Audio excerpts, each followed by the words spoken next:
degrees compared to today. We're looking at highs around 22, 23 Celsius, so still feeling warm in any sunshine. Later on through the evening, it's looking fine for much of the country, but towards the far northwest, a bit more cloud building and a bit of rain arriving later on. Friday looks largely fine for many places, but in the north over the weekend, it's going to be quite unsettled with some strong winds and some rain, hotter in the south. Today, clouds overhead, total zen within. Box Solar sponsors the weather on GB News.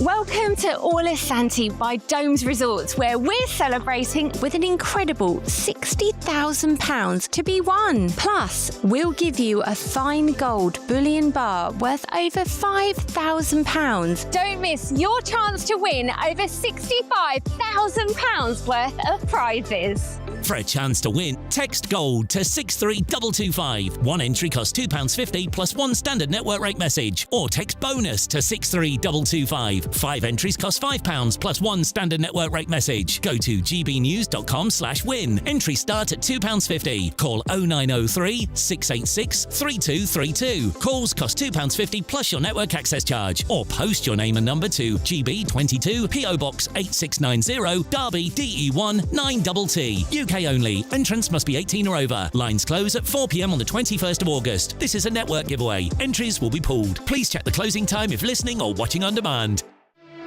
Here at GB News, we made a promise to tell your stories. And on the 6th of August, we're marking 5 years of doing exactly that. Celebrate with us by having your say.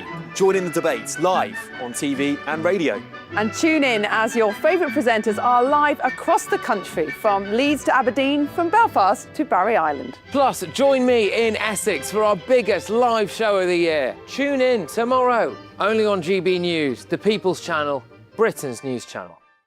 I've been in Westminster for a long time, but I know that though power may be here, its effect on people's lives is across the whole of the country. We may be where rules are made, but it's where they're implemented that matters.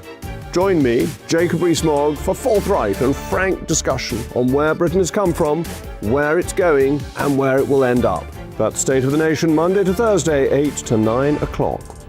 Vox Populi, Vox Dei. From the school run to the home run, watch a new show for all of Britain. He can say whatever he wants. A straight-talking show where all voices are heard. And, you know, when are we going to stop talking about smashing the gangs and actually do it? With the stories that matter from every part of our country. There's a bit of a crash landing there for your Chancellor. Bold, fearless and standing up for you. That's me, Martin Daubney, 3 p.m. till 6 p.m, weekdays, here only on GB News. The People's Channel, Britain's news channel. Welcome to Free Speech Nation with me, Josh Howard. This is the show where each week we see what's happening in the world of culture, current affairs and politics. First we'll say, welcome to the UK. Oh, thank you. And we're not afraid to use our free speech so that you can use yours. It's not controversial in the slightest to anyone who hasn't lost their mind. Free Speech Nation, Sunday nights at 7 p.m, only on GB News, the People's Channel, Britain's news channel. I think GB News is completely unique in the way that we interact with our viewers. Our audience aren't afraid to have their say.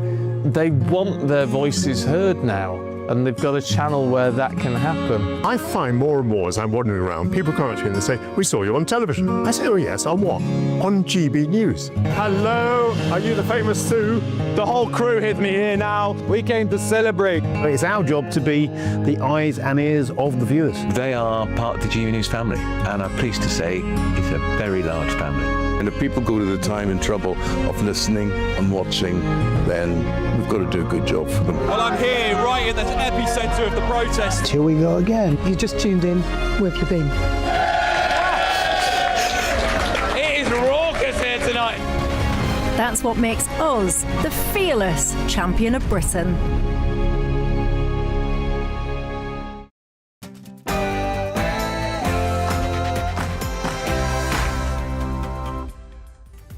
A very, very good afternoon to you. It's 3 p.m. Welcome to the Martin Daubney Show, here for you as ever on GB News, broadcasting until 6 p.m. A cracking show awaits, and here's what's on today's menu.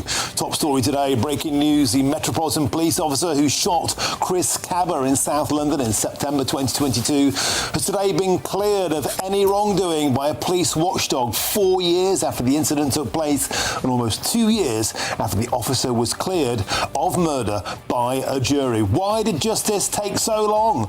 Does the political class have its own story to tell about backing Chris Cabba? We'll have full reaction to this breaking news story throughout today's show.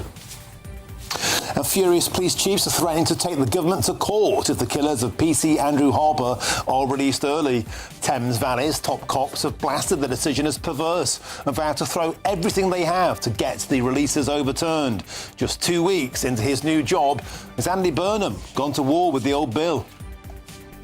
After more than 70,000 Moroccan men swarmed into the Spanish territory of Ceuta, sparking an EU-wide immigration crisis, might a second invasion be on the cards?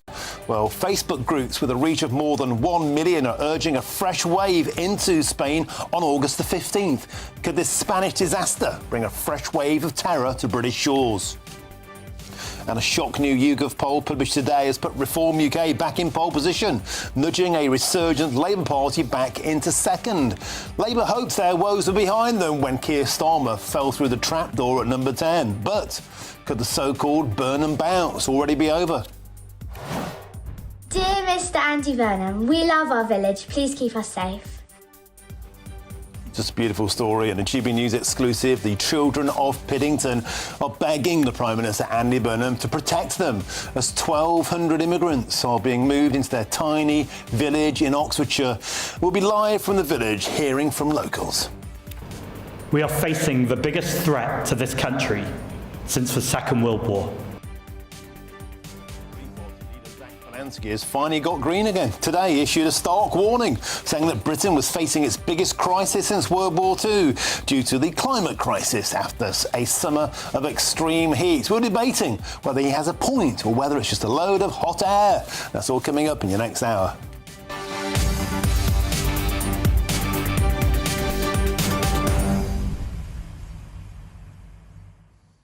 Welcome to the show. It's a pleasure to have your company as ever. The police officer who shot Chris Cabba dead has finally been cleared. What took the entire system so long?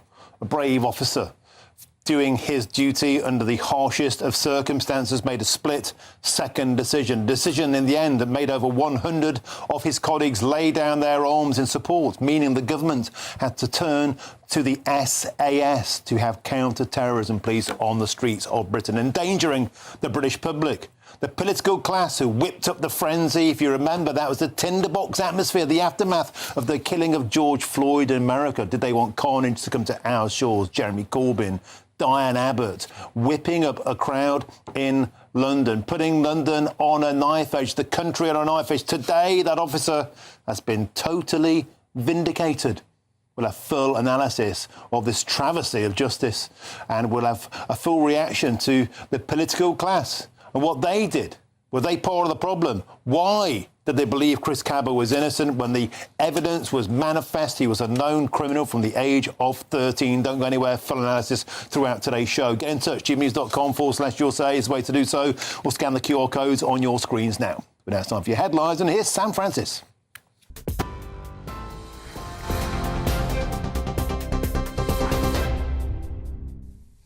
Martin, thank you, and good afternoon to you. Let's just start this hour with some breaking news emerging from central London, where 4 men have been stabbed in Covent Garden, that in the heart of the capital this afternoon. Police were called to Endell Street just before 12:30, and reports there of a stabbing with victims aged 34, 39, 42 and 52 treated at the scene before being taken to a major trauma centre. We understand that a 47-year-old woman has been arrested on suspicion of possession of an offensive weapon and assault and remains in custody. We will have more on that story with our Home and Security editor Mark White later this hour. In other news, a senior police chief is threatening legal action against Prime Minister Andy Burnham over an early release scheme that could see PC Andrew Harper's killers walk free. The family of the murdered police officer says it is outraged by the decision to allow some offenders convicted of manslaughter to be released early. They've been branded the move an utter betrayal. It comes as the Daily Mail's also reporting that 9,000 domestic abusers could be back on Britain's streets by 2029 under the scheme from the Labour government. Well, the opposition assistant whip Katie Lamb spoke to us earlier today and said the government must explain why offenders convicted of serious crimes could be released. I think it is completely disgusting. I mean, I won't go into the detail of what happened to PC Harper on air, but your listeners and viewers can have a look for themselves. I mean, the way that he died was unspeakably awful, and what happened to his body as well. And the idea that the people who killed him, who seem to have expressed no remorse for having done so, could be back on our streets, I think is unspeakable. The Met firearms officer who fatally shot Chris Cabba will no longer face disciplinary proceedings. The Independent Office for Police Conduct says Sergeant Martin Blake will be served with gross misconduct papers. The watchdog says it paused the process in January while waiting for a change in the law around the use of force test in the police misconduct cases. Sergeant Blake was cleared of murder by a jury at the Old Bailey after shooting the 24-year-old in Streatham, South London, in 2022. The families of babies said to have been harmed by Lucy Letby have failed to overturn a decision not to bring new charges against the former nurse. In January, the Crown Prosecution Service declined to charge the convicted serial killer with further counts of murder and attempted murder relating to 9 babies, including 2 who sadly died. They say that the test for evidence was not met. After that decision, the families of 6 of the 9 babies involved challenged the decision via the Victims' Right to Review scheme. The CPS confirmed that despite an extensive review involving the independent prosecutor, the original decision had been upheld. Letby, now 36 years old, was convicted of murdering 7 babies and attempting to kill 7 others at the Countess of Chester Hospital between 2015 and 2016. The family of 9-year-old Minnie Miriam, who was found dead at the industrial estate while her family were camping in Scotland, have described her as beloved, absolutely incredible and beautiful. The child from West Yorkshire was found seriously injured just after midnight on Monday at the Elliott Industrial Estate in the Angus town and taken to hospital in Dundee, where she later died. The 35-year-old man has been charged in connection with the death and is due to appear in court. And single-sex spaces open to the public, like toilets and changing rooms, should be organised based on biological sex, according to official guidance that has now come into force. The code published by the Equality and Human Rights Commission says that trans people should use either gender-neutral facilities or the ones that match their biological sex. The guidance was published in June, but now in place in England, Wales and in Scotland. That's despite opposition among some MPs. It comes 16 months after the UK Supreme Court ruled that sex in equality law means biological sex rather than the gender someone identifies as. Those are the latest headlines for now. Yes, I know I do have a very sunburnt nose. I'll try and fix it for the next one. You can now watch GB News live across the United States of America and the world on Truth Plus. Scan the QR code to find out more or visit gbnews.com/truth.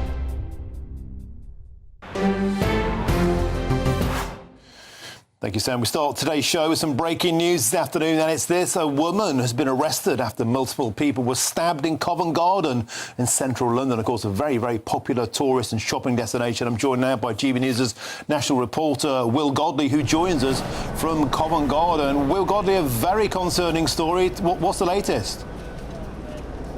Well, Martin, just in the last minute, the police tape has been removed. People are now re-accessing this road for the last 2.5 hours since, well, 12:30 when this stabbing here took place. This was a crime scene. The whole road up to just about 100 metres that way past the restaurants was shut, and there was a police cordon in place. I'm told the police cordon needed to be that long because effectively this was a stabbing rampage. It took place not just in one location but at multiple locations along this street. This street is a busy road in the heart of Covent Garden. There are cafes and bars and restaurants that go alongside with outdoor dining here as well. So for many tourists, many people enjoying their lunch here would have been incredibly shocked to see the scenes unfold at 12:27 thereabouts, because that's when the Metropolitan Police said they were first alerted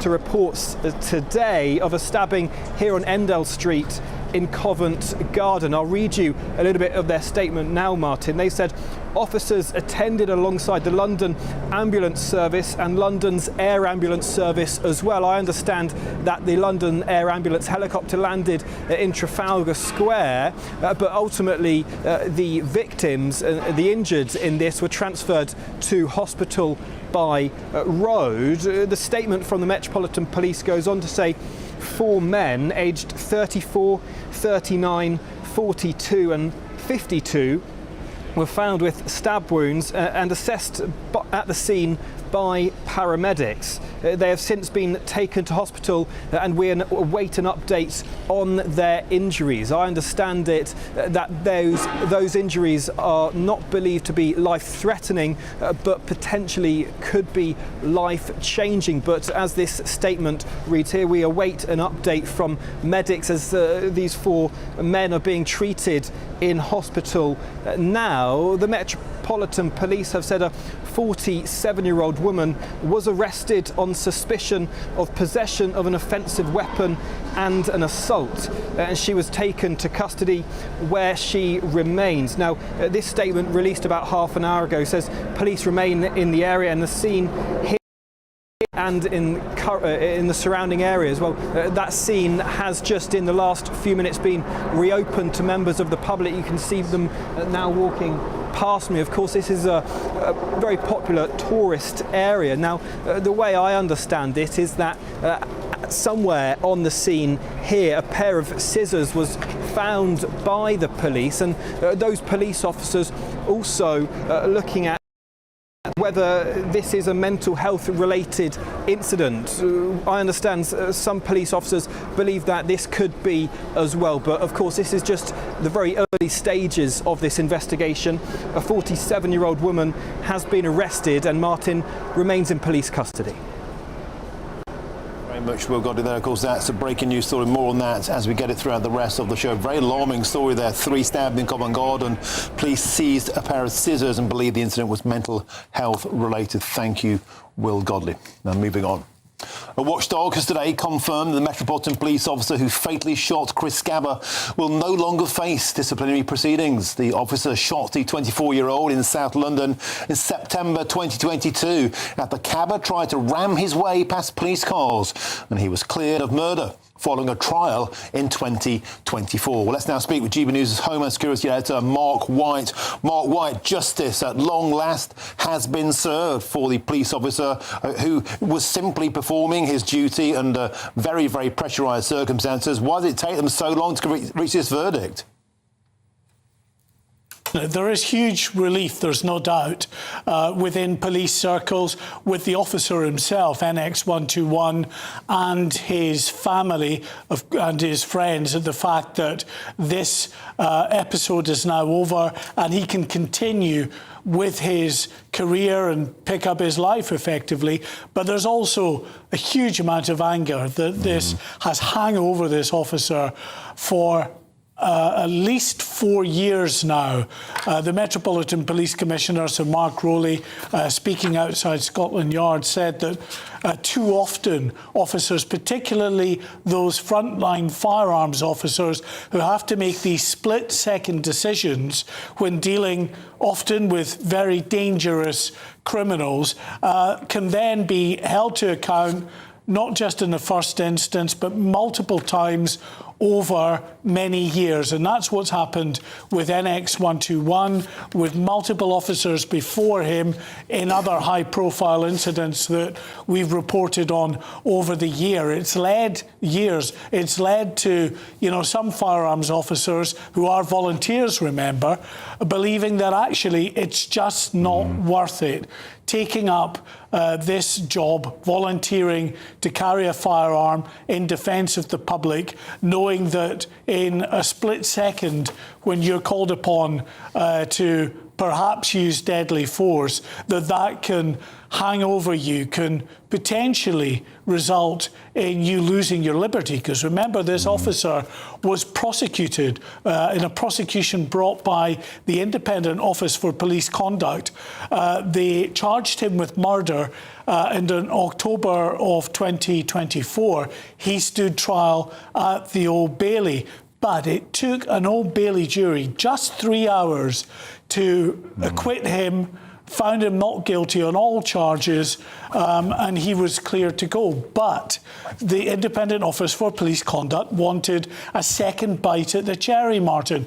They then demanded that the Metropolitan Police put this officer through a misconduct hearing on charges of gross misconduct. That's something that the Metropolitan Police Commissioner and the Met Police did not want to do. They believed that this officer acted professionally in very difficult and trying circumstances, where this man, Chris Kaba, used that vehicle as a deadly weapon, trying to ram out of the police roadblock around him as he tried to make his escape. It was then, of course, that he was shot through the window by this officer, NX121, and suffered a fatal injury. And it was only after the fact, Martin, that we actually got to identify Chris Kaba, and we were made aware of the background of this individual, a high-ranking gang member with a notorious London gang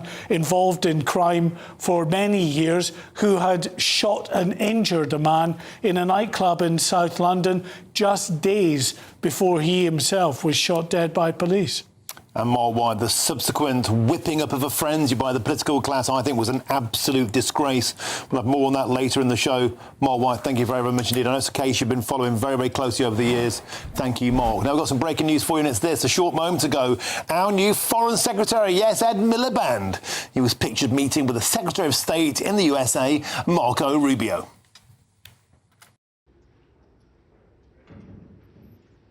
And here it is. This is our new Foreign Secretary. Now, if you recall, some people were kind of half joking at the time. Perhaps the safest place for Ed Miliband is on a continual world tour. We've learned today, by the way, that Ed Miliband has a nickname in America. It's Milliwatt. Milliwatt, because of his obsession with green energy. Certainly, a few of the historic tweets and podcasts recall how Ed Miliband sat down with his chum, Alistair Campbell, and called Donald Trump a racist, a misogynist, and all the usual insults. Well, here we go now. He is our new Foreign Secretary, through the rictus grin, perhaps. He is there in the White House. There's our man, our Foreign Secretary, with Marco Rubio. We'll have more on that later in the show. Back now to our top story this afternoon, of course, that is the killing of Chris Kaba. The officer has now been cleared. Let's now speak with the CEO of the Communities Against Violence, great friend of the show, great admiration for this man, Ken Hines. Ken, it's always a pleasure to speak to you. It sincerely is. So, the officer in question has been cleared of the killing. It took a long time. Are you happy that justice has been served? I'll tell you what, the result is not surprising, but it's disappointing to me, because this could be an opportunity for the Met to learn lessons from what took place here. This is about more the officer's psychological mindset at the time, because from what we've seen time and time again, there was no danger to that officer. The car was boxed in. There wasn't going nowhere. And the officer took it on himself to fire that shot when he's in direct line with Chris Kaba. And as I said, personally, when we give officers that kind of carte blanche to do what they want, they've got to have that psychological stubbornness about them to perform their duty. In this case, I believe it was lacking. The poor judgment, and he did his job very badly on this situation. There's no point going back and saying, oh yeah, well, Chris was a gangster. How many times have I heard that? Whether Chris was black, white, he was a young man, right? The simple fact is he was unarmed. But you go back into the books and then you're making that, and you dismantle the young man in death, when that was not the case. What causes his death? The action there was poor action and poor judgment, yes, by Cabba as well. He's got some accountability. But again, he was unarmed. And this officer had all that responsibility when he pulled that trigger. That's where I'm coming from anyhow. All right, Ken, well, that's one side of the debate. The other side of the debate, and in fact the one that was found in favour of in court, was that the officer, who was very, very highly trained, had a split second to make a decision. The protocol was followed. They gave Chris Cabba multiple times to show his hands, to open his door, to open his window, to prove he was no threat. He didn't choose to do that. He instead chose to drive a 2-ton Audi towards officers, and in that split second the officer has a decision to make, Ken, and the decision he made was to take a shot, and that was proven that was proven, Ken, if you hear me out, in the process to have been the correct and proper thing to do. Nobody wants anybody to die in the street. Nobody wants this, Ken. But Chris Cabba could have been alive if he'd just listened to that officer. Yeah, absolutely. But we don't know what kind of history he's had with police previously. But I would say this. Well, he was a gang member with a criminal record from the age of 13. You probably assume not a very nice record. Let me say this much. The criminal case against the police, all the police had to say, it was his belief that his life is in danger. And they could not disprove what was in that officer's head. So he was never going to be found guilty. So I don't understand why they brought the case of murder. I do understand the disciplinary case, but I don't. I'm still learning for that officer about has he got the right psychological mix to carry a firearm in those challenging situations. You know, as I said, I'm all in support of taking these guys out of our streets, but not summary execution on the say-so of social media or the press. You can't call this an execution. You can't use that word. You can't use the word execution. When a police officer was fulfilling his duty to neutralise what he perceived to be a deadly threat. And that's what the court found, Ken.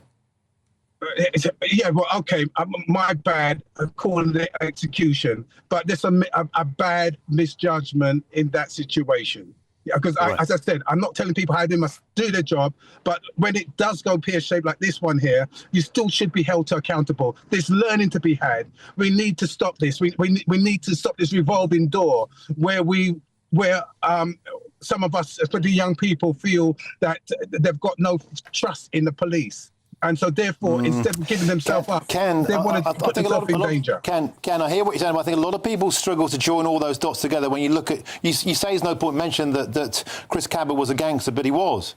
He was a criminal gangster from the age of 13. He was a very feared gangster with a known record of brandishing firearms, both real and imitation. He had violent offences. He had driving offences. He was convicted of possession of an imitation firearm with intent to cause fear and violence. He received 4 years in prison for that. He received 5 months for failing to stop and possessing a knife. CCTV of this individual showed him shooting a rival in both legs at a nightclub 6 days before his own death. Ken Hines, this was no saint. Absolutely, 100%. But let me say this much here.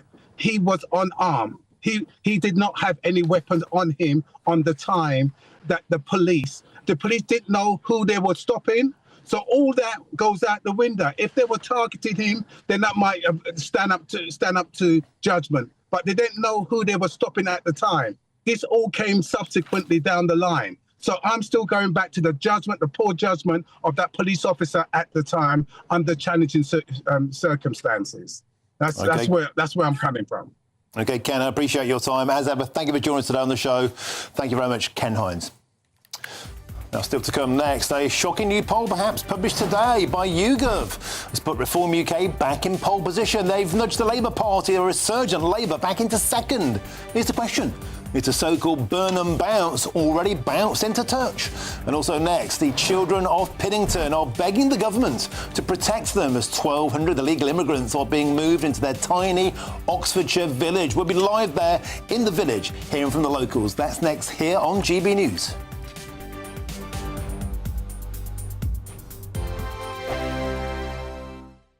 Bold. They are under no illusion. Ray. Are you a human trafficker? Boundless. I've had enough of the nonsense, and I'm not afraid to say it. Don't get us on the BBC. Every weeknight, I tear through the headlines. The smell of gasoline. Should we be worried about it? From Westminster madness to cultural war chaos. What I'm going to do now is they are throwing things out the car as we speak. Get ready, Britain. Here we go. Patrick Christie's tonight, weeknights from 9 p.m. only on GB News, Britain's news channel. 5 hosts, 5 opinions, 5 fearless debates, 5 unfiltered takes on the day's news. 5 reasons not to be anywhere else on Saturday night. This is the Saturday 5. You got me. You got me good there. Britain's biggest Saturday night TV show. It's not a bad brand. Yeah. Uncensored. Very, very racy tonight. On the unpredictable. What did she say? Can you translate it for us? And always entertaining. And how can a country go from being led by William Wallace Saturday nights from 6 p.m. only on GB News. The People's Channel. Britain's news channel. You're going to want to stay tuned, trust me. I've been in Westminster for a long time, but I know that though power may be here, its effect on people's lives is across the whole of the country. We may be where rules are made, but it's where they're implemented that matters. Join me, Jacob Rees-Mogg, for forthright and frank discussion on where Britain has come from, where it's going, and where it will end up. That's State of the Nation, Monday to Thursday, 8 to 9 o'clock. Vox Populi, Vox Dei. Welcome to Free Speech Nation with me, Josh Howard. This is the show where each week we see what's happening in the world of culture, current affairs and politics. First we'll say, welcome to the UK. And we're not afraid to use our free speech so that you can use yours. It's not controversial in the slightest to anyone who hasn't lost their mind. Free Speech Nation, Sunday nights at 7 p.m. Only on GB News, the People's Channel, Britain's news channel. Here at GB News, we made a promise to tell your stories. And on the 6th of August, we're marking 5 years of doing exactly that. Celebrate with us by having your say. Join in the debates live on TV and radio. And tune in as your favourite presenters are live across the country, from Leeds to Aberdeen, from Belfast to Barry Island. Plus, join me in Essex for our biggest live show of the year. Tune in tomorrow, only on GB News, the People's Channel, Britain's news channel. As soon as it hits 11 and the headlines come in, The Late Edition brings you the breaking news from all the front pages. because the news is going to happen. So get a head start today. Patrick Christie's tonight, late edition. Alex Armstrong tonight, Late Edition. From 11 o'clock every night. Only on GB News, the People's Channel, Britain's news channel.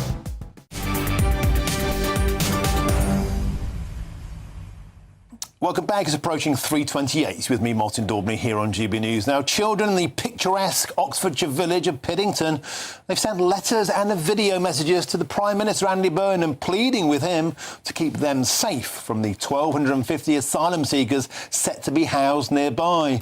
One child wrote, "I love living in Piddington. I love playing in the park." And another wrote, "I love living in Piddington because I can visit my sister's grave and I worry I won't be able to do that anymore." And there have been video messages too, as exclusively seen here on GB News. To Andy Burnham, I like my village exactly how it is and I don't want it to be changed. Dear Prime Minister, I love a park in Piddington. Well, it's a heart-choking story. Let's now get to GB News national reporter Jack Carson, who joins us live from Piddington.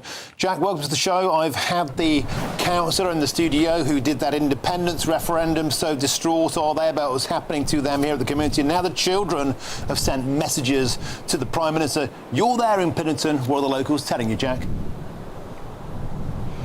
Well, let's find out, shall we, Martin, with Samantha Phillips, who's a local resident and joins us now. Samantha, children have written to the Prime Minister this week, urging him to do something about this, talking about, well, this area that we're stood in now, this community space where they play and have fun. What do you hope these letters to the Prime Minister will achieve when you're trying to fight this plan to house the asylum seekers in what is, well, just over those trees there? Yes, absolutely. So the perimeter of Site A is the perimeter, our play area here. And I think the purpose of the letters is, the Prime Minister has one of the most important jobs in the world, and that is as a father and a parent. And I think, the children's voices, I hope, will resonate with him as a father.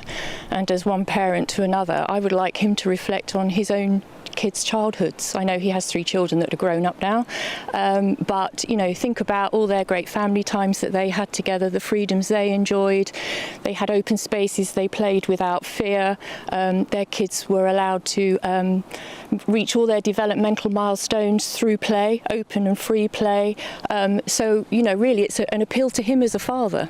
And I suppose there was a serious case of residents here being outnumbered. 1,250 asylum seekers to the less than 300 residents in the village would put it at more than 4 to 1. Absolutely. Outnumbered. So what do you worry the impact of that would be on the community, on the safety of people in this village? Well, I think the issue is safety. They're going to be allowed to roam freely. There's been no talk of any form of security for us as a village and a community. I understand the garrison next door 9 months ago were told that they would get extra security. They're military personnel, so why would they need it? And we've not been consulted on anything about security. Naturally, we have fears because these are single adult males. We know there isn't robust vetting. They arrive with no documentation. We don't know who they are, what their intentions are. I'm pretty sure the Home Office don't either. So naturally, we are going to be outnumbered, and 65% of the village are women and children, and that is a huge concern, and that is going to curb our freedom. We are not going to want to go out. I'm not going to want to walk my dog up here anymore. The kids, we definitely can't let the kids come here and play freely. They're going to be chaperoned, and they're very aware of that. They're very savvy children these days. They're on social media, they hear people talking, and they've been asking questions naturally, and that's actually what led to the letters. One of the children said, well, what's all this talk? What is an asylum centre? They've seen the signs in the villages. And we've had to have those conversations at an appropriate age level with the kids. We don't want to terrify them, but stranger danger is something we all teach our children. You've got to be really careful when you're out and about. Don't talk to strangers. Well, we're not talking about 1 or 2 strangers here. We're talking about 1,250 strangers. And what would you say then to the Home Office, who say that there would be 24/7 security on this site, there would be vetting for those that are going to be staying there, that there would be a sign-in, sign-out process? Does any of that provide comfort for you in the concerns that you've just raised there about safety? Not at all, because we know they're providing them with a bus. We don't have a bus service, which will take them to the local towns where obviously there are facilities. We have nothing here other than a playfield. We have no pub, no shop. We have no pavements, no street lighting, no police force. A rural crime unit that are really stretched. They're covering the whole county. They're not just covering Piddington. So there may be security on site. Yes, they can sign and sign out, but they don't know where they are during the day and what they're doing. All right, Samantha, thank you so much for joining us and talking to us about her concerns. Of course, as I was saying, Martin, the Home Office said that there would be security processes in place, but as you heard, they're not going to mitigate really the fears that residents have here about what could happen if those asylum seekers were to be moved into that centre just over those trees behind me. Fantastic reporting, Jack, here and all day, and give my regards to Samantha and those children there in Piddington. Thank you very much, Jack Carlson. See you later on the show.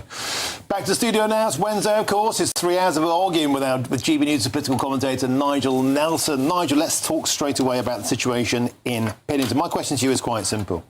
It's a question of scale. 4 times as many asylum seekers being dumped on a rural community of 400, 1,250 military-aged men. A phrase I know the left don't like. That's the reality. Well, let's use working age, because that is a pejorative term. Okay. Fighting age men. So you're more bothered about the words and the reality. No. All right, I'll tell you what, mate. Would you like 1,200 geezers dumped on your doorstep? No. Right, there you go. Nor would I like a nuclear power station dumped on my doorstep or a prison. I wouldn't like it. I do appreciate... I think we probably all are. I do appreciate that a nuclear power station, a prison and an asylum centre, they've got to go somewhere. But just not near you. Well, just not near Andy Burnham. Hold on a second. Just not near any of the Labour Party. If it happened, I would have to accept it. At the moment, everybody was up in arms about asylum hotels. So we're closing the asylum hotels. Close the borders. And that's the easiest solution. Well, we argue that one constantly. Clearly, that's not possible. You've got these people in the country. You've got to put them somewhere. I feel for the people. I feel for the people of Piddington, just as I felt for the people of Crowbury. Went through exactly the same thing. But wherever you put one of these centres, there's going to be local objections. So either you keep the hotels. We had 53,000 people in them back in 2023. We're now closing them. That 11 closed in April, 26 closed in June. That has pleased the people where those hotels no longer are. As a result, you're not solving a problem, you're moving a problem, and you're certainly not ending the gravitational pull, the inexorable gravitational pull. Yesterday we had on the show 8 countries now form 75% of all the illegals here, and guess what? We've got a returns deal with one of those nations. It's a one-way traffic. It's a flood of people coming into Britain. People like Piddington are getting dumped upon by a political class that simply hasn't got their back. Look, again, I feel huge sympathy for the people there. But if it wasn't Piddington, it would be somewhere else. So somebody's going to end up with these places, and the same thing applies to prisons. People don't want prisons on their doorstep. We need more prisons. Whatever you do, you're going to upset somebody. What we should do, I reckon, is go around and get a list of all the members of Parliament that are refugees welcome, draw a little league table and stuff them all on their streets. And then we'll see how long they keep their seats, shall we? That seems to be Zia Youssef's policy by putting these centres into green areas. Asylum Street. Apart from anything else, that probably is unduly trying to influence voters, but also it is extremely bad governance. They're all dumped on Conservative areas. It is extremely bad governance. You should actually put these things where they are best placed. Right. Nigel, we're just getting warmed up. Great to have you back. Nigel Nelson, still to come. A shock new YouGov poll has put Reform UK back in pole position today, nudging a resurgent Labour Party and the Andy Burnham back into second. Here's the question. Is the so-called Andy Burnham bounce already over? That's next here on GB News.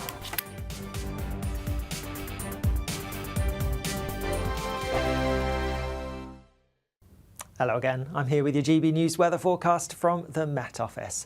Now there is some heavy thundery rain across the northern parts, Scotland in particular at the moment, but that's easing through the next 12 hours or so with a lot of dry weather to come for tomorrow. There's still low pressure over northern parts at the moment, and that's leading to the unsettled weather we have here. So still some persistent rain down the western side of Scotland feeding into Northern Ireland, and then that heavy thundery rain across eastern parts of Scotland, and some outbreaks of rain across parts of northern England and Wales overnight, but a lot of the rain will be breaking up, clearing through, turning less heavy. Further south, it's staying dry with clear skies here, and worth bearing in mind, we have fresher air coming through, so temperatures will be a bit lower this coming night than they have been through some recent nights. First thing tomorrow morning, it is going to be quite cloudy across particularly central and eastern parts of Scotland, and there will be some rain around, but it's not as heavy, it's not going to be as widespread or as frequent as the rain that we've seen through some recent days. Western parts of Scotland seeing some sunshine through the morning, and across Northern Ireland it's similar. A few spots of rain, yes, but also some sunny breaks. Also across some parts of northern western England and Wales, the odd bit of rain not out of the question, but generally dry with some sunshine. The greatest chance of the sunshine, though, will be across central and eastern parts of Scotland. Through the day tomorrow, it is going to be much drier than recent days across northern areas. A few outbreaks of rain here and there, but generally dry with some sunshine.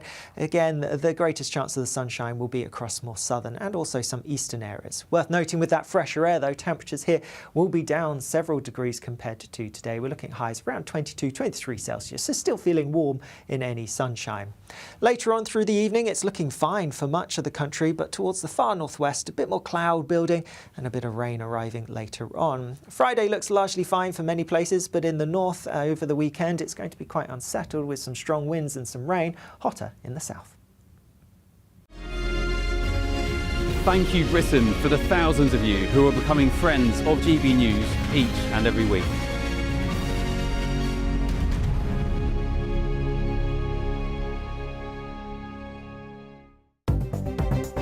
Good afternoon. This is the latest AI travel news from GBnews.com.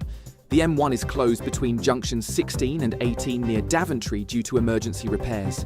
A collision is slowing traffic on the M25 anti-clockwise between junctions 16 and 15 near Poyle. North of the border, the A82 is closed in both directions between Falls of Falloch and Cranlerish following a road traffic incident.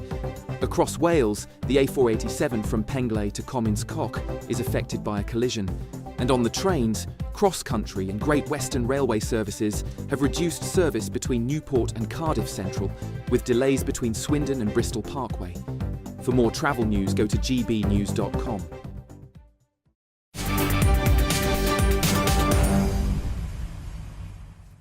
Welcome back. It's 20 to 4. You're with me, Martin Daubney, here on GB News. Now, a shock new YouGov poll published today has put Reform UK back into pole position, nudging a resurgent Labour back into second place. Now, Labour hopes their woes were behind them when Keir Starmer fell through the trapdoor at number 10.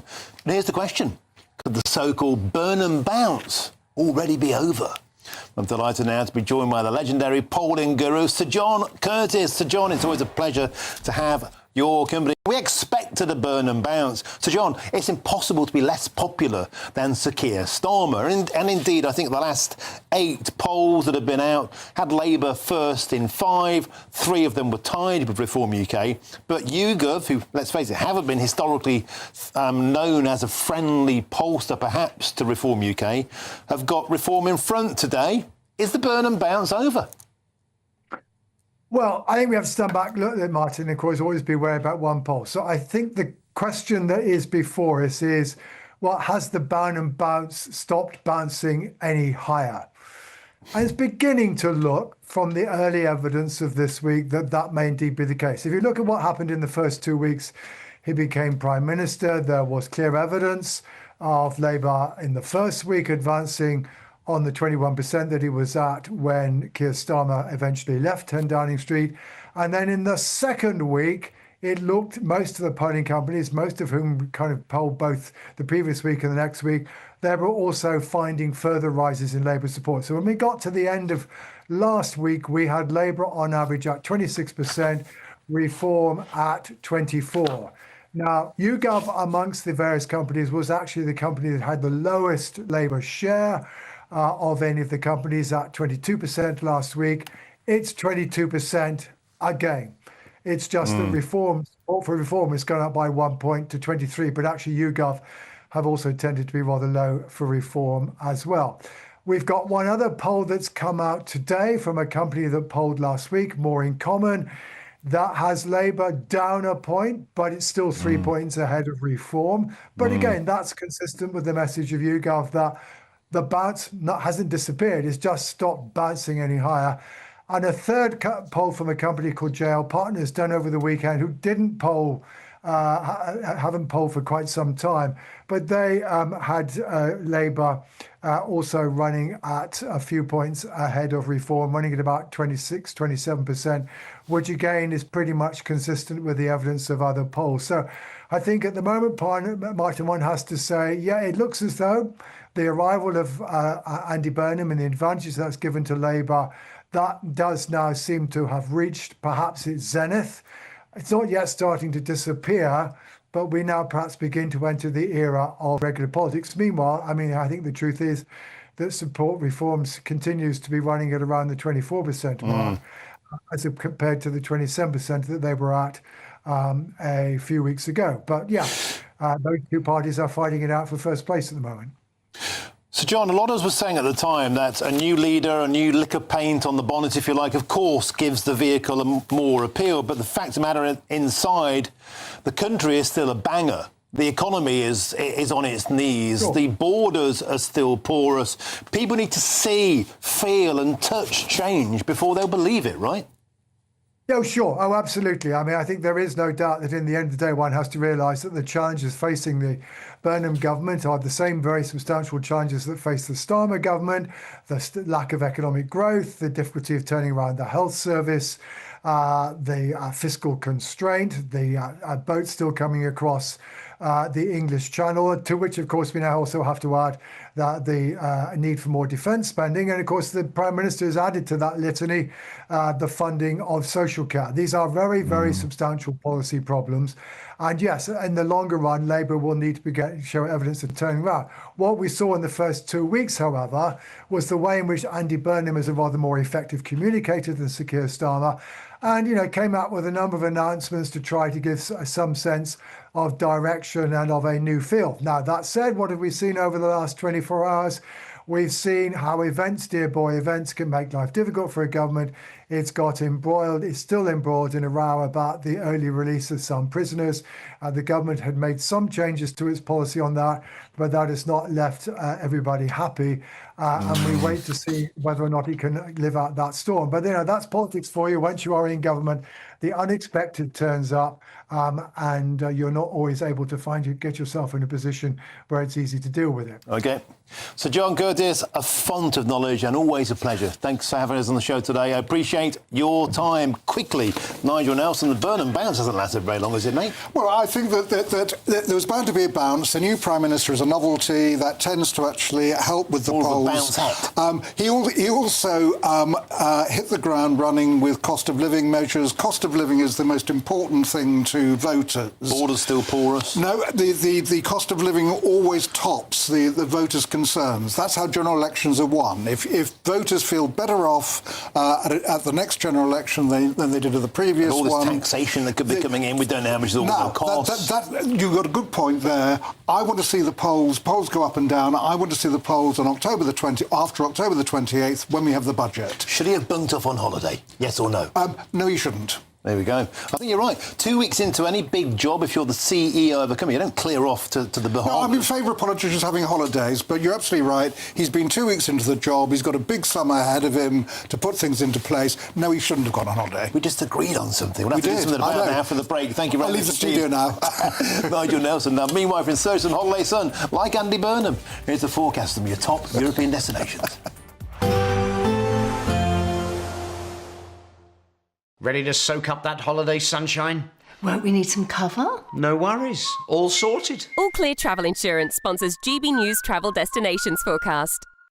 Thunderstorms for some parts of Germany, Austria into the Czech Republic, fine elsewhere, and the heat continues to build on Thursday across Central and Eastern Europe. Mostly average temperatures or near average for Greece, but into Italy, Croatia, Slovakia, Romania, Hungary, it's exceptionally hot temperatures heading towards 40 Celsius. 1 or 2 thunderstorms, northern parts of Spain into Andorra. Otherwise, a lot of fine weather for Spain, for Portugal, and for the Canaries over the next few days.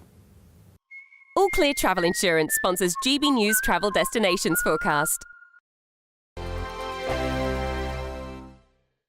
This is GB News, Britain's news channel. 4 heat waves, weeks without meaningful rain. As the UK heads towards one of its hottest summers on record, the pressure is showing here in Sussex, in the fruit growing across these fields. Well, the impact of the heat is already visible here. This local grower says that if these extreme temperatures continue, this year's harvest may well be smaller in size. I don't think there's been another period like this in the history. 3 years ago, we had a tremendous heat wave in the middle of harvest. We were unable to get the fruit to cool down quickly enough. The following year we had a very, very light crop, and the same again this year. GB News, the People's Channel. This is GB News, Britain's news channel. Britain's only all-female chess team, called She Plays to Win, has been promoted to the game's top division, only to be told they must recruit a male player to compete. Now, league rules require every First Division team to include at least 1 male and 1 female player, meaning that one of the team's female players could lose her place. I'm joined in the studio by the She Plays to Win chess players, Anusha and Alicia. Great to see you both this afternoon. Thank you for So having us. sorry about what's going on. You've been promoted, but you might have to lose one of your teammates. What's going on here?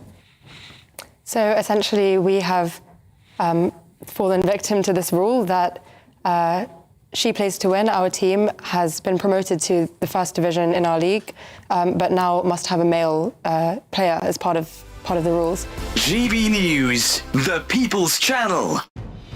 Good afternoon, Britain. Weekdays from midday.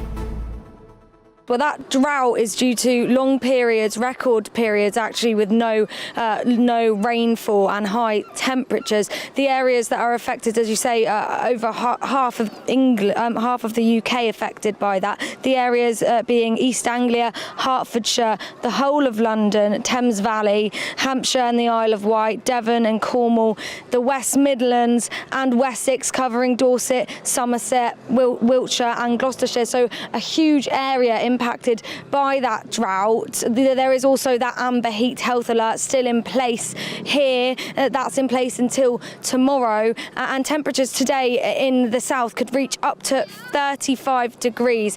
So people here in Bognor Regis coming to the coast to cool down. GB News, the People's Channel.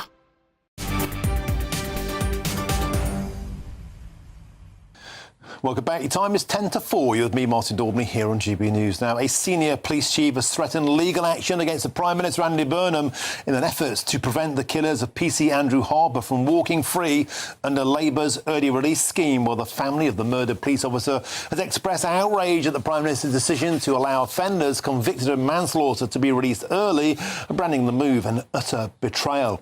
Now, this comes on the back of another story. The Daily Mail is reporting that 9,000 domestic abusers could be back on Britain's streets by 2029 under Labour's early release scheme. What does that mean for the safety of women? Well, let's now speak with the executive chair of the Women's Policy Centre, great friend of the show, Paola Diana. Paola, it's a pleasure to have your company as ever. How does it make you feel as an advocate for women's safety to find out that 9,000 violent domestic abusers could be back on our streets before the end of this Parliament?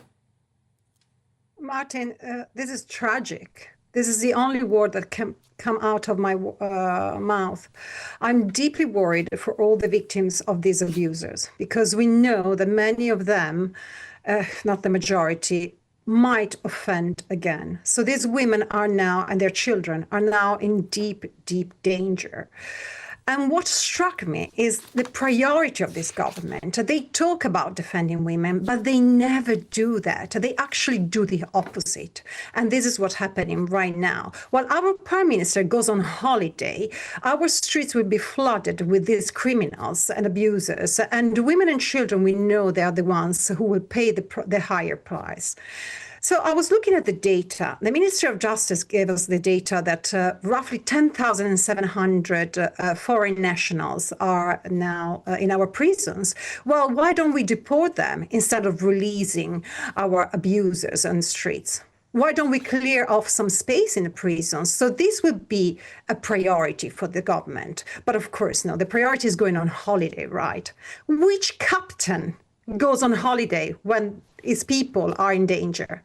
Which CEO? No one does that. No one. I'm furious about what's happening in this country, honestly, Martin.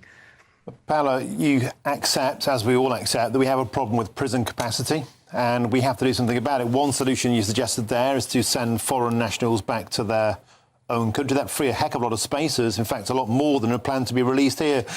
Quickly, if we could, another idea might be to empty some women's prisons and get some violent men into them. Would you back that? Well, of course, we know that women usually they don't commit violent crimes. The majority of them, they're actually victim of abusers and they act for them in different type of criminal activities. So that would be definitely a good option. But also another option would be to build more prisons. And if they tell you they don't have the money for that, that's a lie. Because politics is a matter of priorities.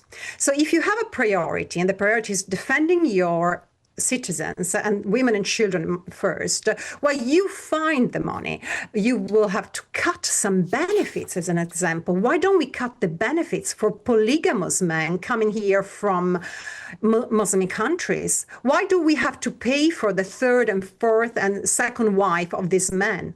Okay, Polygamy is illegal in this country. It's a fascinating prospect. We have to leave it there. We've simply run out of time. But Paola Diana, thank you very much, the Executive Chair of the Women's Policy Centre. Thank you for your time today.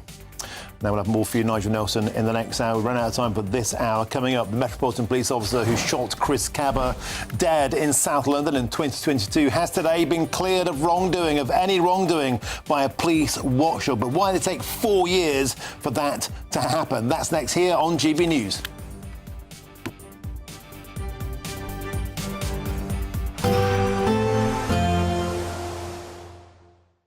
Expect warm spells with the odd rude interruption. Box Boilers sponsors the weather on GB News. Hello again, I'm here with your GB News weather forecast from the Met Office. Now there is some heavy thundery rain across the northern parts, Scotland in particular at the moment, but that's easing through the next 12 hours or so with a lot of dry weather to come for tomorrow. There's still low pressure over northern parts at the moment, and that's leading to the unsettled weather we have here. So still some persistent rain down the western side of Scotland feeding into Northern Ireland, and then that heavy thundery rain across eastern parts of Scotland, and some outbreaks of rain across parts of northern England and Wales overnight, but a lot of the rain will be breaking up, clearing through, turning less heavy. Further south, it's staying dry with clear skies here, and worth bearing in mind, we have fresher air coming through, so temperatures will be a bit lower this coming night than they have been through some recent nights. First thing tomorrow morning, it is going to be quite cloudy across particularly central and eastern parts of Scotland, and there will be some rain around, but it's not as heavy, it's not going to be as widespread or as frequent as the rain that we've seen through some recent days. Western parts of Scotland seeing some sunshine through the morning, and across Northern Ireland it's similar. A few spots of rain, yes, but also some sunny breaks. Also across some parts of northern western England and Wales, the odd bit of rain not out of the question, but generally dry with some sunshine. The greatest chance of the sunshine, though, will be across central and eastern parts of Scotland. Through the day tomorrow, it is going to be much drier than recent days across northern areas. A few outbreaks of rain here and there, but generally dry with some sunshine. Again, the greatest chance of the sunshine will be across more southern and also some eastern areas. Worth noting with that fresher air, though, temperatures here will be down several degrees compared to today. We're looking at highs around 22, 23 Celsius, so still feeling warm in any sunshine. Later on through the evening, it's looking fine for much of the country, but towards the far northwest, a bit more cloud building and a bit of rain arriving later on. Friday looks largely fine for many places, but in the north over the weekend it's going to be quite unsettled with some strong winds and some rain, hotter in the south. Expect warm spells with the odd rude interruption. Box Boilers sponsors the weather on GB News.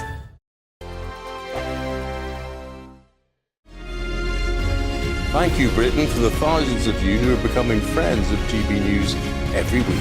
You're not only watching and listening to our programmes, you're becoming part of them too. Good afternoon. This is the latest AI travel news from GBNews.com. The M1 between junctions 16 and 18 in Daventry is closed. There is a collision on the M25 anti-clockwise between junctions 16 and 15 near Poyle, causing slow traffic. The A43 is closed at junction 15A in Northampton due to spillage. North of the border, the A82 is closed in both directions between Falls of Falloch and Cranelerich due to a road traffic incident. Across Wales, the A487 from Penglay to Comins-Coch is affected by a collision. And on the trains, Cross Country and Great Western Railway services have reduced service between Newport and Cardiff Central, with delays between Swindon and Bristol Parkway. For more travel news, go to gbnews.com.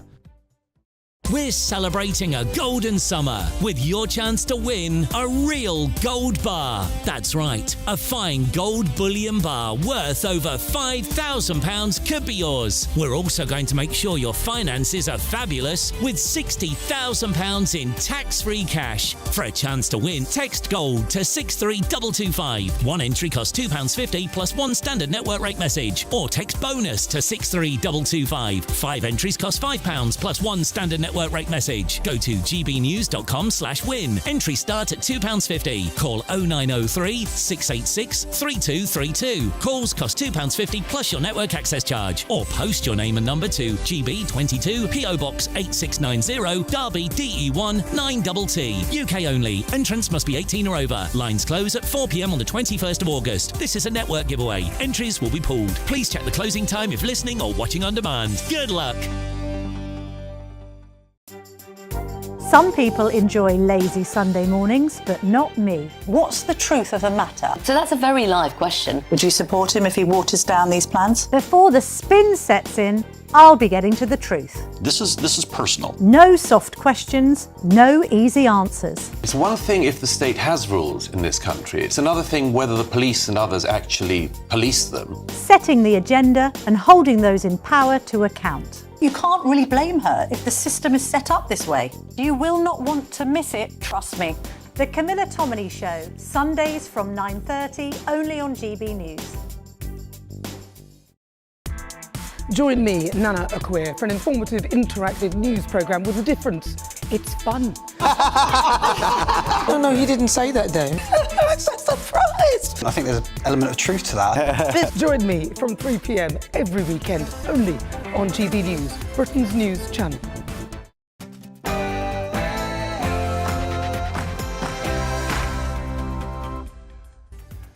A very, very good afternoon to you. It's 4 p.m. Welcome to the Martin Daubney Show, broadcasting for you here on GB News until 6 p.m. as ever, faithfully. And here's what's coming up on today's action-packed show. Top story this afternoon, the Metropolitan Police officer who fatally shot Chris Cabba in South London in 2022 has today been cleared of any wrongdoing by a police watchdog 4 years after the incident took place and almost 2 years after he was cleared of murder by a jury. Why did it take so long for him to get justice?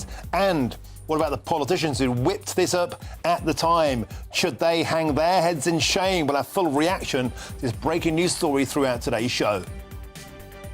And elsewhere, furious police chiefs are threatening to take the government to court if the killers of PC Andrew Harper are released early. Thames Valley's top cops have blasted this decision as perverse and vow to throw everything they can to get the releases overturned. Now, just 2 weeks into his new job, has Andy Burnham gone to war with the old bill? And after more than 70,000 Moroccan men swarmed into the Spanish territory of Ceuta, sparking an EU-wide immigration crisis, might a second invasion be on the cards? Well, Facebook groups with a reach of over 1 million are urging a fresh wave on August the 15th. Could this Spanish disaster bring a fresh wave of terror to British shores? Dear Mr. Andy Burnham, we love our village. Please keep us safe. And in a heart-rending GB News exclusive, the children of Piddington, a rural village in Oxfordshire, are today begging Andy Burnham to protect them as 1,200 immigrants are being moved into their tiny village in Oxfordshire. We'll be live in the village hearing from the concerned locals. We are facing the biggest threat to this country since the Second World War. The Green Party has gone green again. It's stopped being the People's Party of Palestine, and its leader today, Zach Polanski, has issued a stark warning, saying that Britain was facing its biggest crisis since World War II due to the climate crisis after a summer of extreme heat. We'll be debating whether he has a point or, once again, is Zach Polanski spouting a load of old hot air. That's all coming up in your next hour.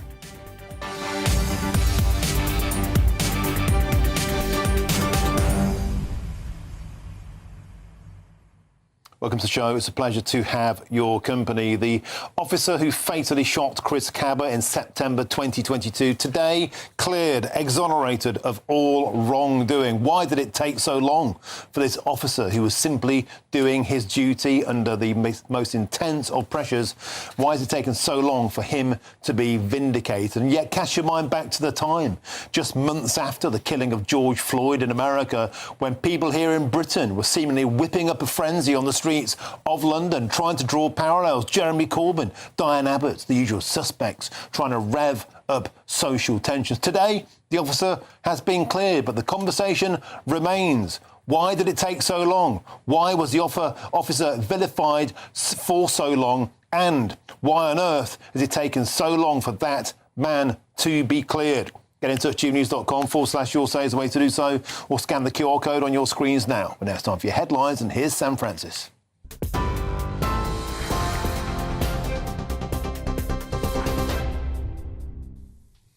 Martin, thank you, and good afternoon to you. Just coming up to 4 minutes past 4. The Met firearms officer who fatally shot Chris Cabba will no longer face disciplinary proceedings. The Independent Office for Police Conduct says that Sergeant Martin Blake will not be served with gross misconduct papers. The watchdog says it paused the process in January while waiting for a change in the law around the use of force tests in police misconduct cases. Sergeant Blake was cleared of murder by a jury at the Old Bailey after shooting the 24-year-old in London in 2022. A senior police chief is threatening legal action against the Prime Minister, Andy Burnham, over the early release scheme that could see PC Andrew Harper's killers walk free. The family of the murdered police officer say it is outraged by the decision to allow some offenders convicted of manslaughter to be released early. They have branded the move an utter betrayal. It comes as the Daily Mail's also reporting that 9,000 domestic abusers could be back on Britain's streets by 2029 under the Labour government's scheme. Well, the Opposition Assistant Whip Katie Lamb spoke to us earlier here on GB News and said the government must explain its plan. I think it is completely disgusting. I mean, I won't go into the detail of what happened to PC Harper on air, but your listeners and viewers can have a look for themselves. I mean, the way that he died was unspeakably awful, and what happened to his body as well. And the idea that the people who killed him, who seem to have expressed no remorse for having done so, could be back on our streets, I think is unspeakable. Next to central London, where a woman has been arrested after 4 men were stabbed in Covent Garden outside the Shaftesbury Theatre. The Met Police say that officers were called to the area just before 12:30 this afternoon following reports of a stabbing. 4 men aged 34, 39, 42 and 52 were treated at the scene. The 47-year-old woman, as I say, has been arrested on suspicion of possession of an offensive weapon and assault and remains in custody. New official guidance on single-sex spaces has come into force across England, Wales and Scotland today. The code, published by the Equality and Human Rights Commission, covers public facilities, including toilets and changing rooms. It says trans people should use either gender-neutral facilities or facilities that match their biological sex. The guidance follows last year's Supreme Court ruling that sex in equality law means biological sex rather than gender identity. And FIFA President Gianni Infantino is holding crisis talks in Morocco this afternoon as the fallout continues over his now scrapped plan to sell off FIFA's commercial and events operation. Members of FIFA's management board have been summoned after a highly critical internal memo was sent to staff. Arsene Wenger, FIFA's chief of global football development, says he was not involved in the proposal and that abandoning it was absolutely necessary. UEFA also says it has lost confidence in Infantino's leadership, with several member associations, including Wales and England, expected to follow, withdrawing support for his re-election. That is the news on GB News. More still to come with Martin. You can now watch GB News live across the United States of America and the world on Truth Plus. Scan the QR code to find out more, or visit gbnews.com/truth.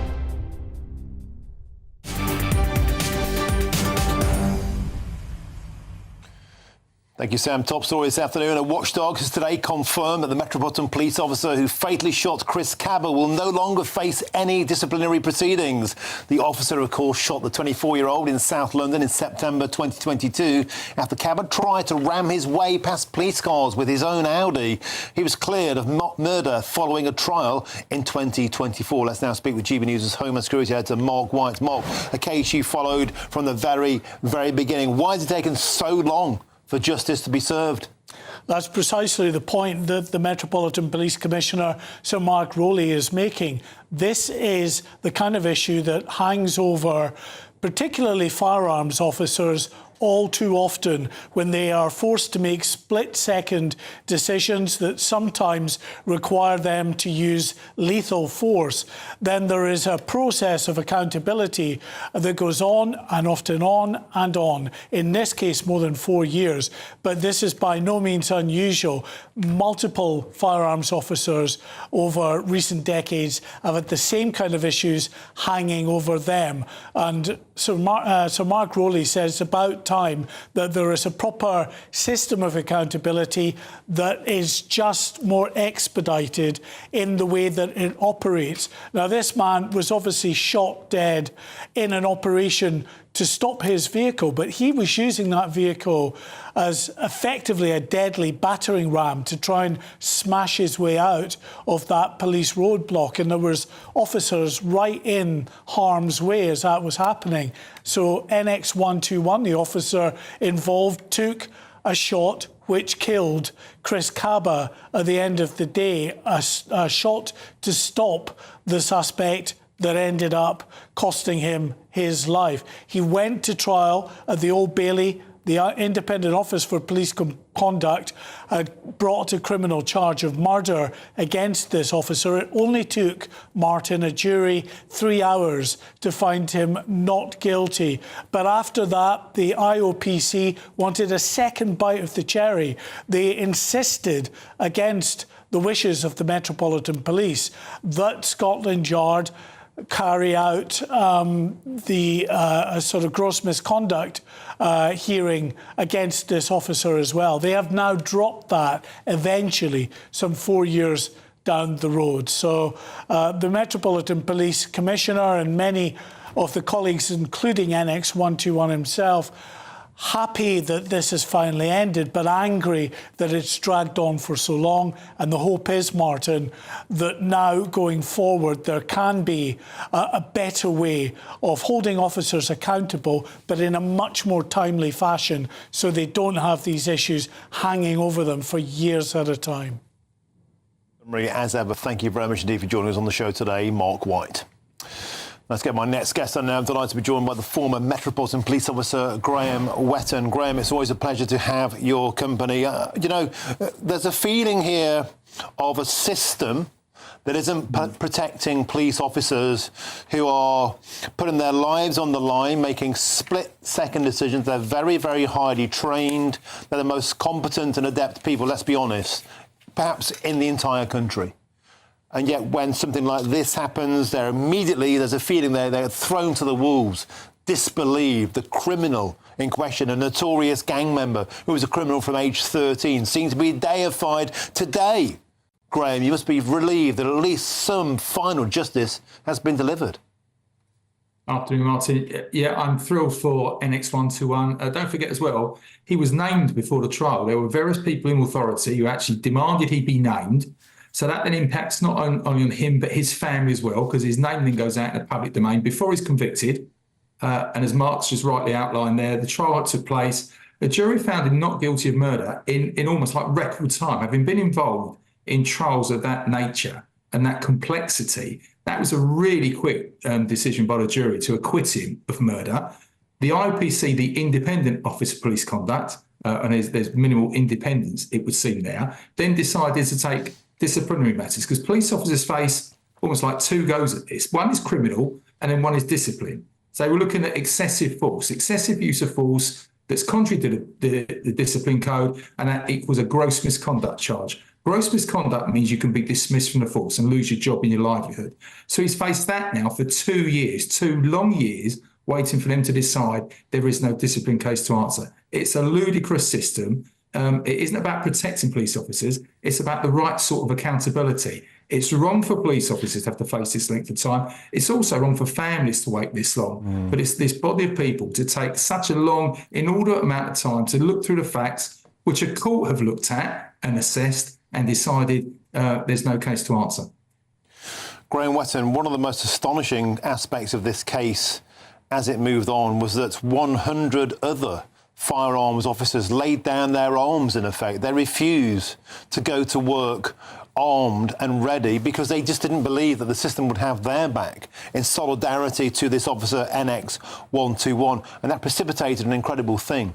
The Metropolitan Police had to contact the SAS for terrorism support. Now, Graham, that obviously imperiled the British public. This whole cascade put the British public in danger. It was an outrage.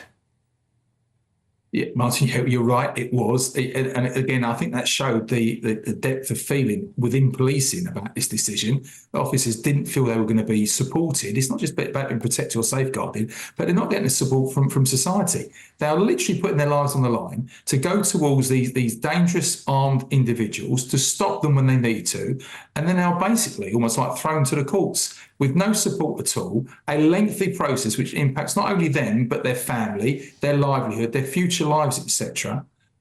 It's patently wrong. It needed changing. The law has now been changed, thankfully, but the time period is still there. The IPC take ages to conduct their investigations. There is no rhyme or reason why these investigations should take as long as they are taking. It's not good for officers. That's what officers then suggested or recommended they were going to lay down their firearms. They didn't feel comfortable in taking a firearm out into the streets of London and protecting the public.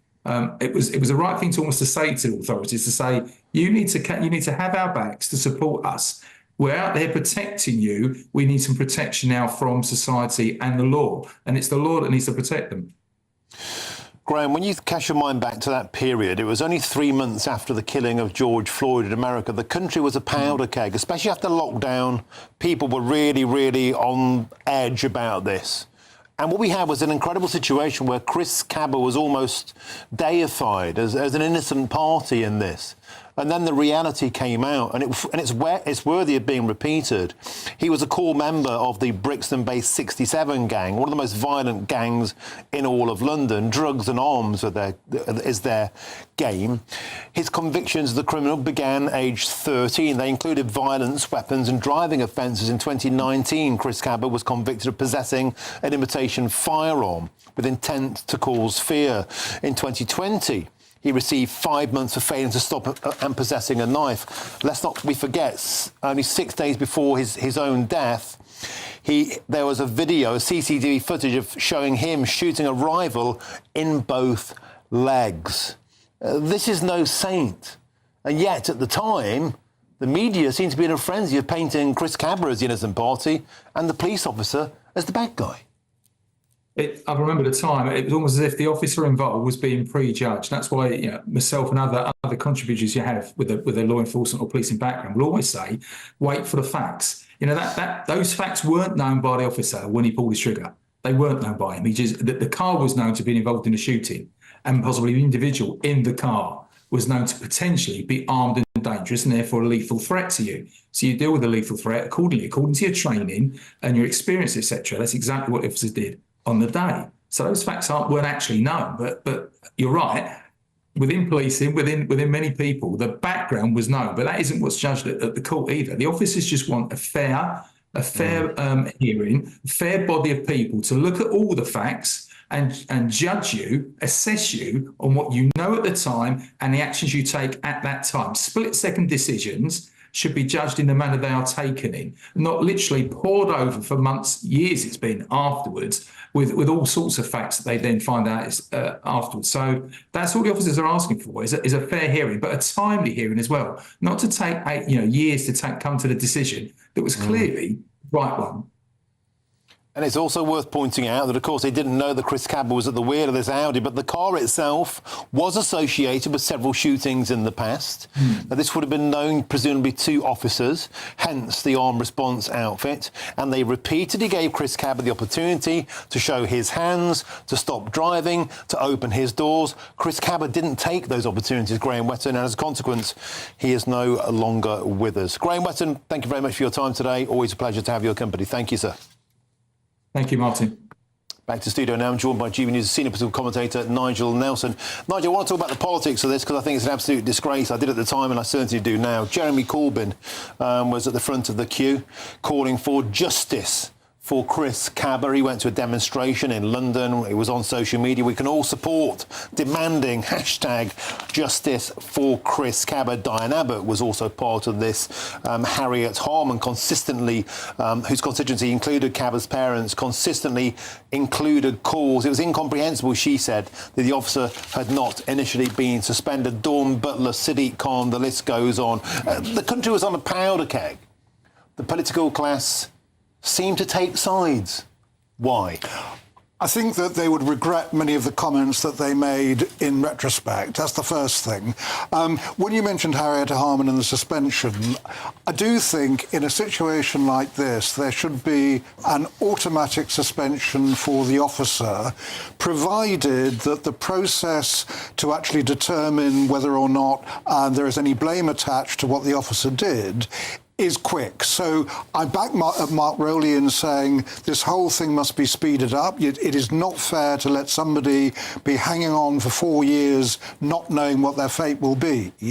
Provided you do those things, I think an automatic suspension that Harriet Harman called for is the right thing in a situation like this. A fatal shooting is really serious, and it's right the IOPC take it seriously. But is a suspension an admission ostensibly of guilt? No, not if it's automatic. So what I'm talking about here is You followed all the procedure, all the protocol. That's the evidence right. showed that. But when There's no wrongdoing. If the officers knew that, why be suspended? When somebody is shot, I think we have to take that hugely seriously. If a suspension on the basis of that, pending a quick investigation, was automatic, there is no implication of guilt for that. But later on, a £10,000 bounty was placed on this officer's head by the gangs that Cabba was a member of, the criminal network.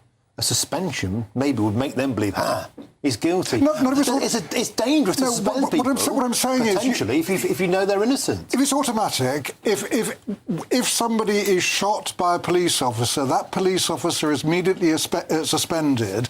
That is the rule. There's no suggestion the officer has acted improperly. It is just what happens automatically. At that point, the IOPC must investigate and do it quickly. That's why Mark Rowley is right. You can't have a system whereby this goes on for years. Sadiq Khan said Cabba's death was a young life cut short, referred to the anger, pain and fear experienced by black Londoners, and expressed a desire for justice and for change. After Blake's acquittal, the officer's acquittal, Khan said his heartfelt sympathies went to Chris Cabba's family. My point is quite simple. A political class seems to leap into protecting a perpetrator, I'm going to say it, if they're black. Well, I think it's a gross mistake, a terrible, terrible mistake. I think that they did leap to judgment far too quickly, these politicians.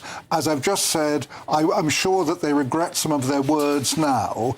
What we should do is learn some lessons from this, and we should follow what Mark Rowley is talking about and get some recommendations in so these processes are done more speedily. OK, thank you very much indeed, Nigel Nelson. Now, still to come, after more than 70,000 Moroccan men swarmed into the Spanish territory of Ceuta last week, there are now fears that there could be a second wave of immigrants heading that way.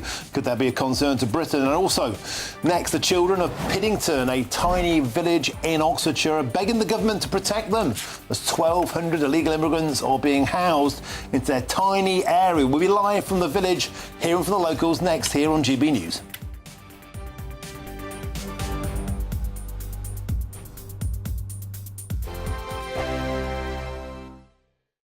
Exciting news. Every Friday, my Patrick Christie's Tonight Show is going to have a twist to it.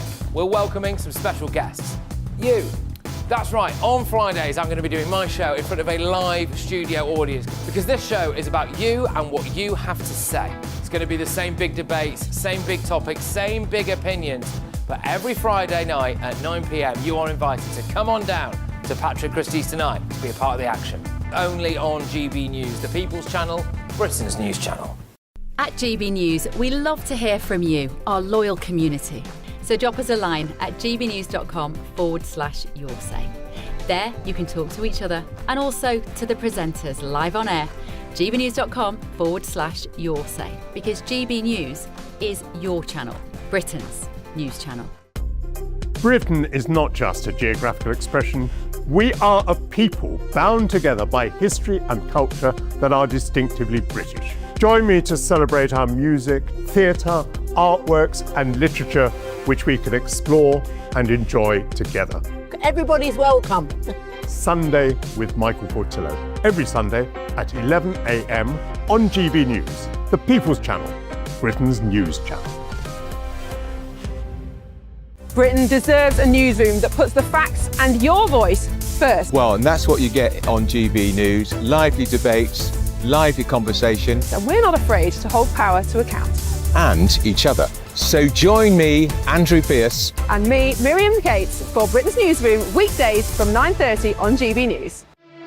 Here at GB News, we made a promise to tell your stories. And on the 6th of August, we're marking 5 years of doing exactly that. Celebrate with us by having your say. Join in the debates live on TV and radio. And tune in as your favourite presenters are live across the country, from Leeds to Aberdeen, from Belfast to Barry Island. Plus, join me in Essex for our biggest live show of the year. Tune in tomorrow, only on GB News, the People's Channel, Britain's news channel.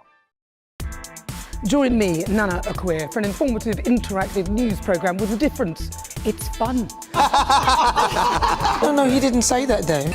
I'm so surprised. I think there's an element of truth to that. Join me from 3 p.m. every weekend, only on GB News, Britain's news channel. I've been in Westminster for a long time, but I know that though power may be here, its effect on people's lives is across the whole of the country. We may be where rules are made, but it's where they're implemented that matters. Join me, Jacob Rees-Mogg, for forthright and frank discussion on where Britain has come from, where it's going, and where it will end up. That's State of the Nation, Monday to Thursday, 8 to 9 o'clock. Vox Populi, Vox Dei.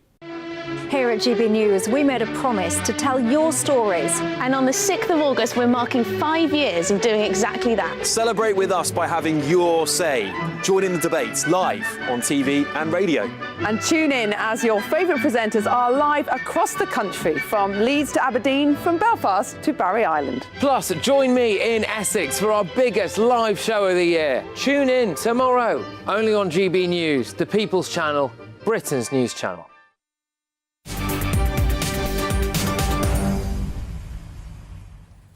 Welcome back. It's 4:25 with me, Martin Daubney, here on GB News. By the way, I'm going to be at the Essex Do tomorrow night with Patrick Christys. If you're going to be there, I'll see you there. Moving on. Children in an Oxfordshire village have sent letters and video messages to the Prime Minister, Andy Burnham, pleading with him to keep them safe from the 1,250 asylum seekers set to be housed nearby. One of the children wrote, "I love living in Piddington. I love playing in the park." And another one wrote, "I love living in Piddington because I can visit my sister's grave, and I worry I won't be able to do that anymore." And there have also been some video messages too, as exclusively seen by GB News. To Andy Burnham, I like my village exactly how it is and I don't want it to be changed. Dear Prime Minister, I love a park in Piddington. Well, they're heartfelt messages. And let's now speak with GB News' national reporter Jack Carson, who joins us live from Piddington. Jack, an incredible story. The video messages have gone straight to the heart. You're there on the ground. What are the locals telling you? Yeah, those messages really have kind of touched on so many of the heartstrings of people who are seeing something like this in their own community. I mean, Councillor Tim McNally joins me now from the local parish council. I mean, why have you decided as a village to take this next step and send these video messages, write these letters to the Prime Minister? What do you hope that will achieve? Well, basically, right from the very beginning, when we got knocked over by the news of this thing coming, it took us a bit of time to absorb what were the implications on us as our lifestyles and the implications on our security. And then we sort of dawned on us, actually, the children's livelihoods, the children's experience, the childhood experience is going to be wiped out by comparison to what we intended to have as a family unit here, and then now how we're going to have to adjust into the security implications of having this here. And the very fact that actually the amount of energy we've gone to putting Piddington on the map, and we haven't found a single minister take the courtesy to connect with us. I cannot believe it. In 2 weeks, with all the things we have done, not a single minister has wanted to connect with us and either share and explain what's going to happen properly and to understand the implications it's going to be upon our lives. There's been no consultation whatsoever. And that's really been the reason why we wanted the children to, firstly, we had to get them ready to adapt into what's going to come, and also, therefore, to also share the story back to the Prime Minister. He should have responsibility for our security, our family security, our children's security.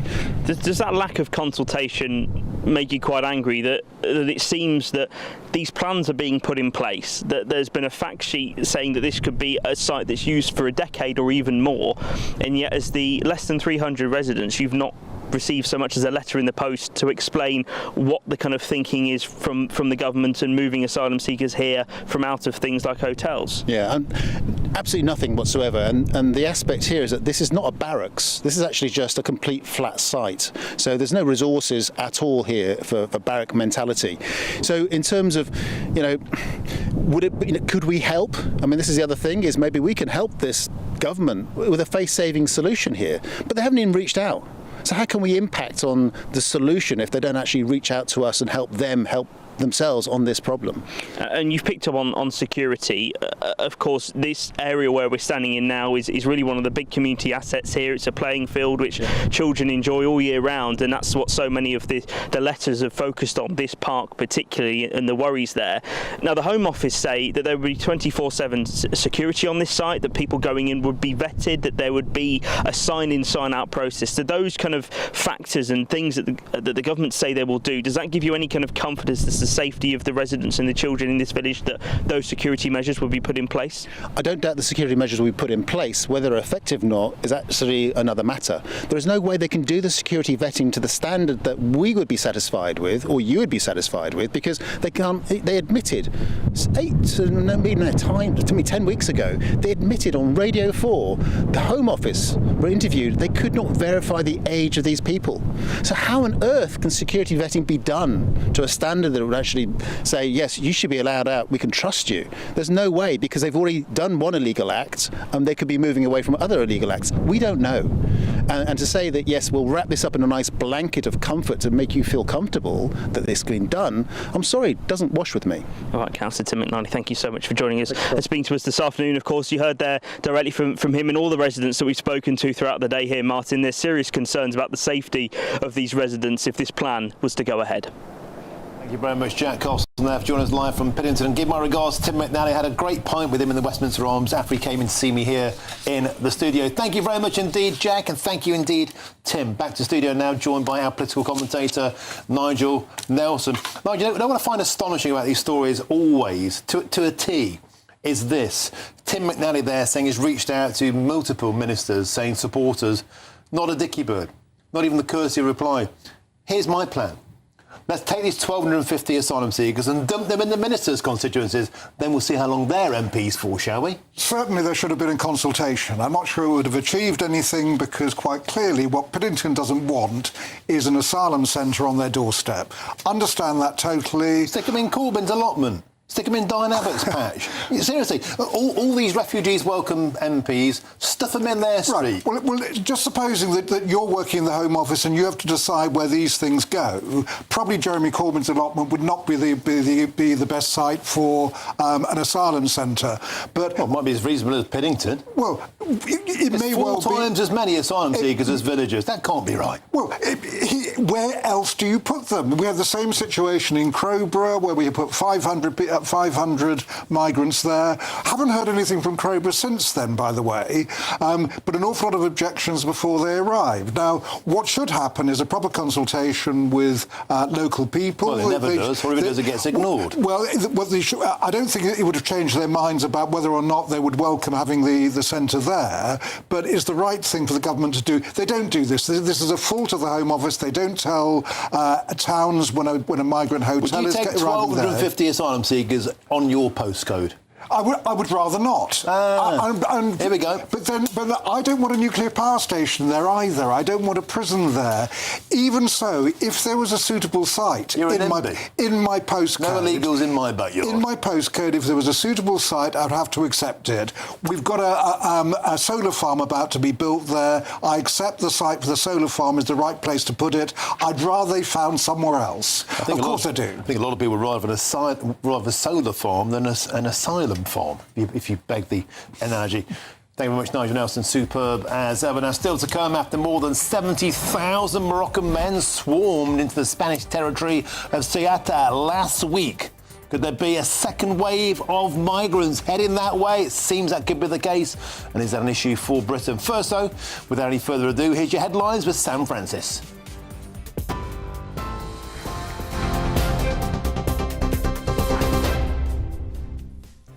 Good afternoon. Making the news at 4:30, a senior police chief has threatened legal action against the Prime Minister, Andy Burnham, in an effort to prevent the killers of PC Andrew Harper from walking free under the early release scheme. Police searching for a 13-year-old boy who got into difficulty while swimming in Humberside in East Yorkshire yesterday have found a body. Formal identification has not taken place yet, but police said they believe it to be of a teenage boy. Guidance on use of toilets and changing rooms as single-sex spaces comes into force today. The code says trans people should use either gender-neutral facilities or the ones that match their biological sex. And Gianni Infantino has summoned senior leaders of football's world governing body to a meeting in Morocco today after another day in which he's faced criticism for his plan to sell off FIFA's commercial and event operations. Those are the latest headlines. A full roundup with the news at 5. Tune in to GB News Radio wherever you are. Online, on DAB digital radio, on TuneIn, on Radio Player, on Nation Player and on your smart speaker. Just say, play GB News.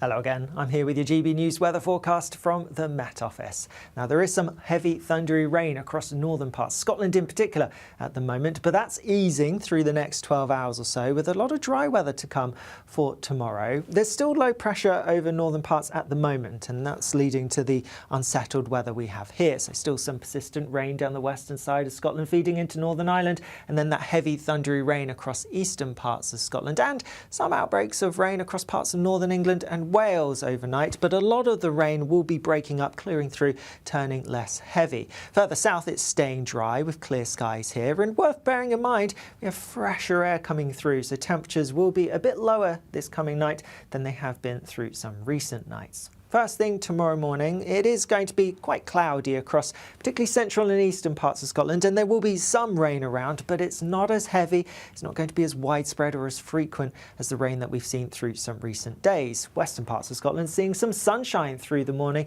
and across Northern Ireland it's similar. A few spots of rain, yes, but also some sunny breaks. Also across some parts of northern western England and Wales, the odd bit of rain not out of the question, but generally dry with some sunshine. The greatest chance of the sunshine, though, will be across central and eastern parts of Scotland. Through the day tomorrow, it is going to be much drier than recent days across northern areas. A few outbreaks of rain here and there, but generally dry with some sunshine. Again, the greatest chance of the sunshine will be across more southern and also some eastern areas. Worth noting with that fresher air, though, temperatures here will be down several degrees compared to today. We're looking at highs around 22, 23 Celsius, so still feeling warm in any sunshine. Later on through the evening, it's looking fine for much of the country, but towards the far northwest, a bit more cloud building and a bit of rain arriving later on. Friday looks largely fine for many places, but in the north over the weekend it's going to be quite unsettled with some strong winds and some rain, hotter in the south.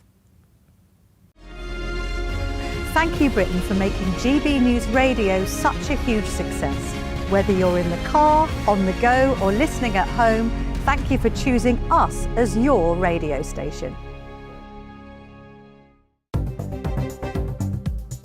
Good afternoon. This is the latest AI travel news from gbnews.com.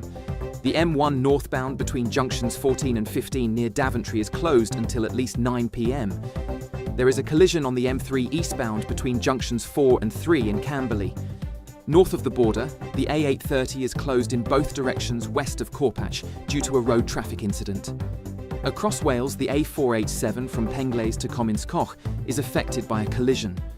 And on the trains, cross-country and Great Western Railway services have reduced service between Newport and Cardiff Central, with delays between Swindon and Bristol Parkway. For more travel news, go to gbnews.com.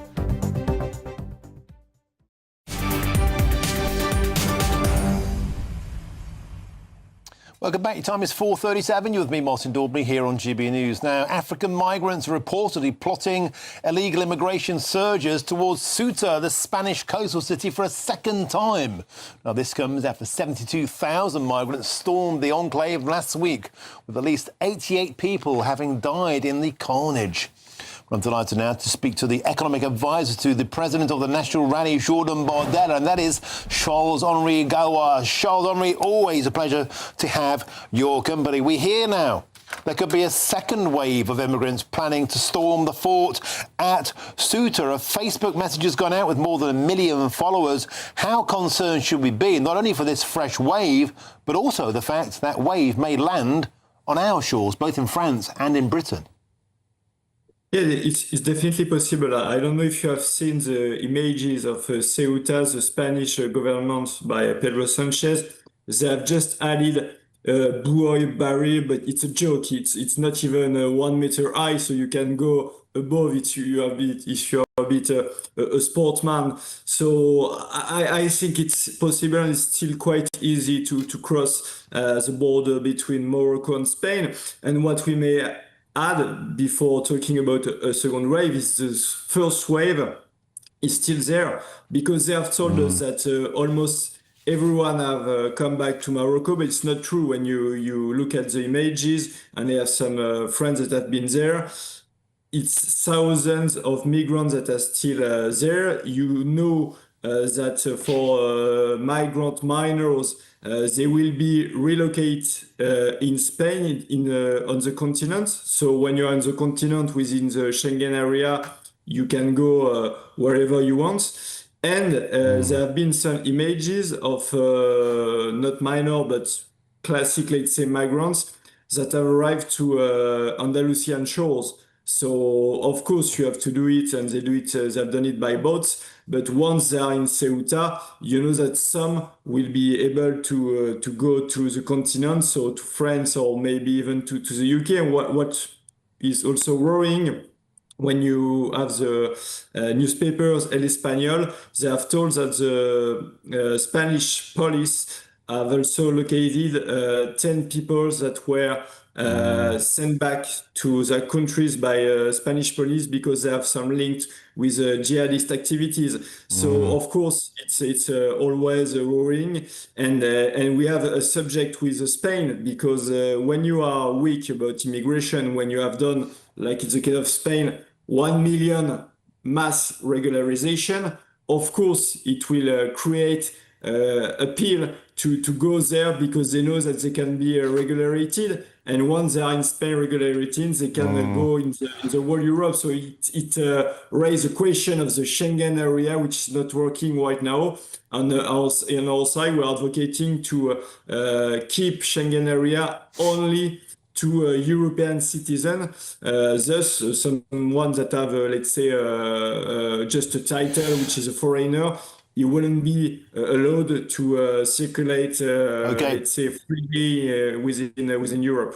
Charles-Henri, when I spoke to you on Monday, of course, you're an advisor to Jordan Bardella, and you said that you think Operation Fortress, Reform UK's idea of using the Navy, is a good idea, and one that you were back. And we spoke, did we not, about the control of borders all across the Schengen area, because it could be a route in for terrorists. And you mentioned there known jihadists who've already been deported, simply coming back in via this soft backdoor entrance, if you like, into the Schengen zone. This is precisely the kind of thing you were warning about, and Nigel Farage has been warning about. Sure. Nigel say exactly the same, but of course you can deport people, but then if you don't have strong borders, they will be able to come back, and it is precisely what happened on Ceuta. So we need to have strong borders, and if we have strong external borders in Europe, you won't be any more a small boat issue and so on. The issue is that you shouldn't have any illegal migrants in Europe. You should have strong borders. You should not allow at all of course, regularization, which is a shame, which is let's say a prime for illegality. So you shouldn't do it at all.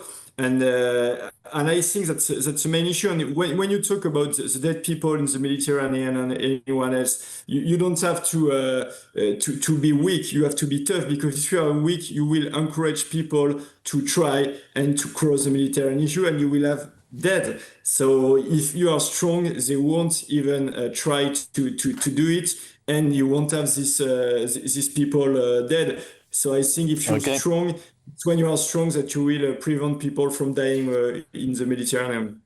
OK, Charles-Henri Gawar, thank you as ever for giving us your time here on GB News. That's the economic advisor to the president of the National Rally, Jordan Bardella. And we used to call him Monsieur Frexit. He was one of the few French politicians who was very, very much in favour of France following Britain out of the door of the European Union. Nigel Nelson, this is a vital point for British security as well, because as Charles-Henri is saying there, if deported known jihadists have been sent back to their countries, and yet they're able to worm their way through to Morocco and then simply swim around a flimsy barrier, and they can pretend that they're under 18 and they're treated as a minor, they could be coming to a street no risk. Well, they could be doing any of those things. I mean, it's very much a might-could possible. Why take the chance? Well, I mean, first of all, you don't need to go to Ceuta to get into Spain. The sea crossing over from Morocco to Spain is less than 9 miles, so it's a lot easier to make that crossing than it is to cross the Channel. So it's only a 1 metre barrier. You can swim around it, and they're already doing it. We still don't know what provoked 60,000 people to suddenly up sticks and just go to Ceuta. It might have been their Supreme Court ruling that you couldn't deport people if they came by sea, so they swam around the corner. It might have been Pedro Sanchez, the Spanish Prime Minister, saying, don't worry, we won't deport anybody who comes this way. Well, it may opened all borders. Well, it may be the amnesty that he's launched, which is regularising a million migrants in his own country. He's doing that for economic reasons, and he must have the right to do that. Never mind if the odd jihadist sweeps through. Oh, who cares? No, if the old terrorist gets through with the fruit pickers, come on. It's a joke. They're not all terrorists, quite clearly. There weren't 60,000 terrorists who swept into Ceuta. And when it comes down to what was going on in Spain, they're just sorting out their economic problems. We've got some breaking news for you now, and it's one that other news channels have been obsessed with. It's this. The man who was jailed over his neo-Nazi activism, who had been planning on standing as a Conservative Party candidate in council elections after being offered a so-called second chance by the Tory party, has now withdrawn as a candidate, and that's Joshua Bonehill-Payne announced the move a short while ago on a post on X. Just to repeat that breaking news. And that's the man who was jailed over his neo-Nazi activism, who had been planning on standing as a Conservative Party candidate in a council election after being offered a so-called second chance, was even backed by Kemi Badenoch publicly, has now withdrawn as a candidate. There's been a huge backlash to that, and that's Joshua Bonehill-Payne has now withdrawn as a Conservative Party candidate. Now, coming up next, we're speaking with an arable farmer who is one of the many who are very concerned at what has been declared as the brutal harvest, as Britain looks at the worst harvest in a century after the scorching heat wave. Now, for instead of some holiday sun, here's a forecast for some of your top European destinations. Can't wait to get in that sea. Lovely and warm. Just like the feeling of having great travel insurance. All Clear Travel Insurance sponsors GB News Travel Destinations Forecast. Thunderstorms for some parts of Germany, Austria and to the Czech Republic, fine elsewhere, and the heat continues to build on Thursday across Central and Eastern Europe. Mostly average temperatures or near average for Greece, but into Italy, Croatia, Slovakia, Romania, Hungary, it's exceptionally hot temperatures heading towards 40 Celsius, 1 or 2 thunderstorms, northern parts of Spain into Andorra. Otherwise, a lot of fine weather for Spain, for Portugal and for the Canaries over the next few days. All Clear Travel Insurance sponsors GB News Travel Destinations Forecast. This is GB News, Britain's news channel. Well, Charlie, as most of the viewers know, I would be involved in agriculture. This isn't quite agriculture. It's quite close to it, the cousins of. A lot of things that go on in agriculture are on display here. Thousands of people coming to this site, Ragley Hall, just about 45 minutes out of Birmingham. We are the modern ruralists, and here today we have the craft yard. We've got 9 different crafts, all demonstrating what they're up to. Here we have the wheelwrights, and they're bonding a wheel here. So this is an ancient craft that's been going for about. Barney Murray's a bit of a legend, quite frankly. He's the national champion, master dry stone waller, comes from North Wales, and he's a bit of a Thor lookalike. So he's quite popular. GB News, the People's Channel.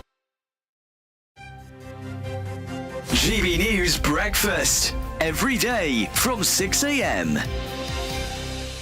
Now at 16 minutes past 8, the annual bike ride from Yorkshire to London is taking place today, aiming to honour the legacy of the Batley and Spen Labour MP Jo Cox, who was murdered by a far-right terrorist in June of 2016.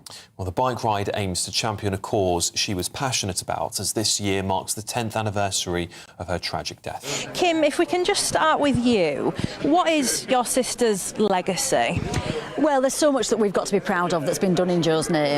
It's just been 10 years since she was murdered, and what has kept us going as a family has been the way that so many amazing people, including people like this amazing man, have done things in Jo's name to show what our country is really about. And you've got all these amazing people today from all different backgrounds, all walks of life, celebrating the things that we have in common, not agreeing on everything. GB News, the People's Channel. Good afternoon, Britain. Weekdays from midday. It's a difficult question. Honestly, I don't think I would at this rate, because I think the government tracks, when we say we're fighting for Britain, what are we actually fighting for? The concept of Britain, I don't think exists anymore. When I look at Britain, when I go outside, it doesn't seem to be very British.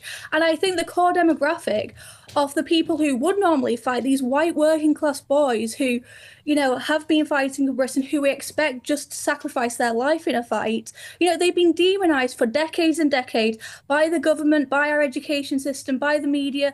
Economically, they've been disadvantaged. So why would we expect them to risk their lives when we've demonised them for so long and took them for granted for so long?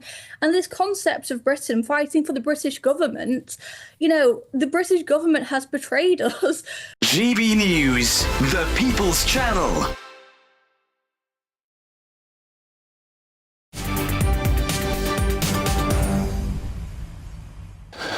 Welcome back. It's approaching 10 to 5 with me, Martin Daubney, here on GB News. Now, Britain is on course for what could be its worst cereal and oilseed harvest since records began, after, of course, months of exceptionally dry weather.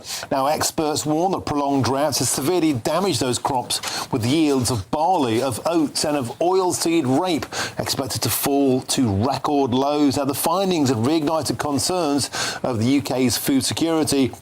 Let's now speak with the Buckinghamshire-based arable farmer, Richard Heddy. Richard, a pleasure to have your company. This is bad news for British farmers. We believe it could cost £390 million in lost revenue. You join us from one of your fields there. Tell us about how tough this harvest has been for you this year, Richard. It's exceptionally tough.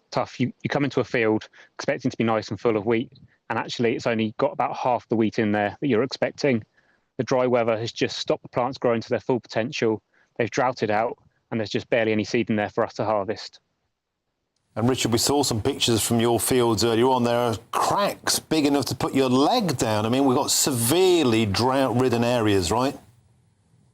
Yeah. Kind of just behind me, there's huge cracks in this field.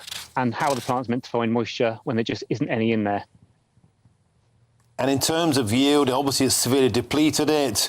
What does that mean in terms of like your ability to sell your yield, your ability to feed your animals on other farms? I mean, you're being hammered from every angle. Well, yes. So we're expecting a crop of maybe 8 tonne of wheat, and we've been getting about 6 tonnes. So, you know, yields down 30 to 40%. That's 30 to 40% less crop we've got to sell. So that's a massive hit on our income. And with the crop prices where they are, you know, we just can't afford that anymore. Crop prices need to rise to keep us going, because, you know, our costs keep rising and our yields have been low. This is the second year in a row we've had drought conditions. And Richard, of course, you're one of the few businesses, in fact, one of the only businesses where your prices are set for you. The supermarkets set that price. Is there going to be any leniency there, any help, you think, given from the people who buy your products, or are all your margins just going to be squeezed? It's going to be another grim year for you? Well, we're expecting another grim year. So the grain like this is traded on a world market. So if they have good harvests in America, China, elsewhere in the world, it suppresses our prices. So no matter how dry it is in the UK, if we're short of wheat, they'll just import it. So prices are unlikely to rise unless there are issues elsewhere in the world. Richard Heddy, I don't know what to say. I feel humbled by your work. You know, there you are on your field, you're up to your ankles in cracks, you're trying your best, you're getting hammered from every side. What needs to be done to support you? I think we just need to have fairer prices. You know, we're producing British food to British standards, and elsewhere in the world, they're using pesticides that we can't use. Their labour doesn't have the same welfare laws that we have here. So, you know, we should be paid a fair price for British food grown to British standards, and that would insulate us somewhat from the drought and, you know, issues that come up that prevent us getting the income that we'd normally expect. OK, well, Richard Heddy, thank you for joining us. I wish you the very best of luck to you and your family and every farmer out there. No farmers, no food. Thank you, Richard Heddy. Nigel Nelson, very quickly, it's a grim year for British farmers. Yeah, I really feel for them. I think that it's been awful. We know about the heat waves, and I think that obviously climate change is very real, and that's what we're being hit with. The farmers are suffering. When we talk about fairer prices, that obviously means higher prices, but however you look at it, we're going to have to pay more for our food. Yeah, and I just want to give my heartfelt support again to every British farmer out there. Very, very bad. Honestly, the pictures that he sent us of the cracked, parched fields, they're going to be dust bowls when they go and eventually get that depleted crop out. I wish them very, very best out there. Now, coming up, the Metropolitan Police officer who shot Chris Cabba in South London in September 2022 has today finally been cleared of any wrongdoing by a police watchdog 4 years after the incident took place. Why did it take so long for justice? And why did the political class whip up a frenzy trying to make Chris Cabba into Britain's George Floyd? That's next here on GB News. First, though, it's time for your weather forecast.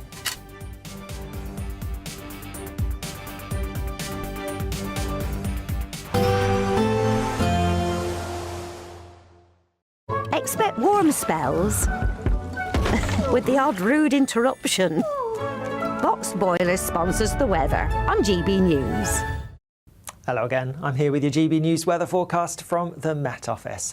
Now there is some heavy thundery rain across northern parts, Scotland in particular at the moment, but that's easing through the next 12 hours or so with a lot of dry weather to come for tomorrow. There's still low pressure over northern parts at the moment, and that's leading to the unsettled weather we have here. So still some persistent rain down the western side of Scotland feeding into Northern Ireland, and then that heavy thundery rain across eastern parts of Scotland, and some outbreaks of rain across parts of northern England and Wales overnight, but a lot of the rain will be breaking up, clearing through, turning less heavy. Further south, it's staying dry with clear skies here, and worth bearing in mind, we have fresher air coming through, so temperatures will be a bit lower this coming night than they have been through some recent nights. First thing tomorrow morning, it is going to be quite cloudy across particularly central and eastern parts of Scotland, and there will be some rain around, but it's not as heavy, it's not going to be as widespread or as frequent as the rain that we've seen through some recent days. Western parts of Scotland seeing some sunshine through the morning, and across Northern Ireland it's similar. A few spots of rain, yes, but also some sunny breaks. Also across some parts of northern western England and Wales, the odd bit of rain not out of the question, but generally dry with some sunshine. The greatest chance of the sunshine, though, will be across central and eastern parts of Scotland. Through the day tomorrow, it is going to be much drier than recent days across northern areas. A few outbreaks of rain here and there, but generally dry with some sunshine.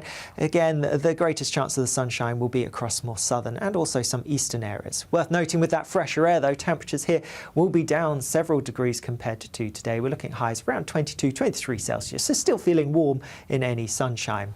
Later on through the evening, it's looking fine for much of the country, but towards the far northwest, a bit more cloud building and a bit of rain arriving later on. Friday looks largely fine for many places, but in the north over the weekend it's going to be quite unsettled with some strong winds and some rain, hotter in the south.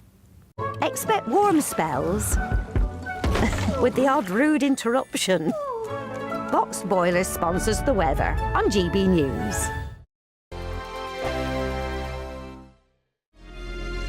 Thank you, Britain, for all of you who listen to GB News Radio. Whether you're at home or on the go, you're making us Britain's news channel and Britain's radio station. Good afternoon, this is the latest AI travel news from GBNews.com. The M3 eastbound is closed between junctions 3 and 2 near Thorpe. The M1 northbound is closed between junctions 14 and 15 near Daventry. There is a lane closure on the M5 southbound between junctions 4A and 5. In Scotland, the A830 is closed in both directions westbound of Corpatch following a road traffic incident. Across Wales, the A487 from Penglace to Comins Coch is affected by a collision. And on the trains, cross-country and Great Western Railway services have reduced service between Newport and Cardiff Central, with delays between Swindon and Bristol Parkway. For more travel news, go to gbnews.com. Welcome to Orlisanti by Domes Resorts, where we're celebrating with an incredible £60,000 to be won. Plus, we'll give you a fine gold bullion bar worth over £5,000. Don't miss your chance to win over £65,000 worth of prizes. For a chance to win, text GOLD to 63225. One entry costs £2.50 plus one standard network rate message. Or text BONUS to 63225. 5 entries cost £5 plus one standard network rate message. Go to gbnews.com/win. Entries start at £2.50. Call 0903 686 3232. Calls cost £2.50 plus your network access charge. Or post your name and number to GB22 PO Box 8690 Derby DE1 9TT. UK only. Entrance must be 18 or over. Lines close at 4 p.m. on the 21st of August. This is a network giveaway. Entries will be pooled. Please check the closing time if listening or watching on demand. At the stroke of midnight, the news doesn't stop, and neither do we. Day in, day out. Forget stuffy late night TV shows. We're giving you a front row ticket to the centre of the political universe. Because breaking news doesn't wait for the morning. And neither do we. Join us for one of the most controversial and volatile times of politics in human history. A very big story. Big story over here. You won't get this anywhere else. The Late Show live at midnight, every night. Only on GB News. Bold. They are under no illusion. Ray. Are you a human trafficker? Boundless. I've had enough of the nonsense, and I'm not afraid to say it. Don't get this on the BBC. Every weeknight, I tear through the headlines. The smell of gasoline. Should we be worried about it? From Westminster madness to cultural war chaos. What we're going to do now is they are throwing things out the car as we speak. Get ready, Britain. Here we go. Patrick Christie's tonight, weeknights from 9 p.m. only on GB News, Britain's news channel.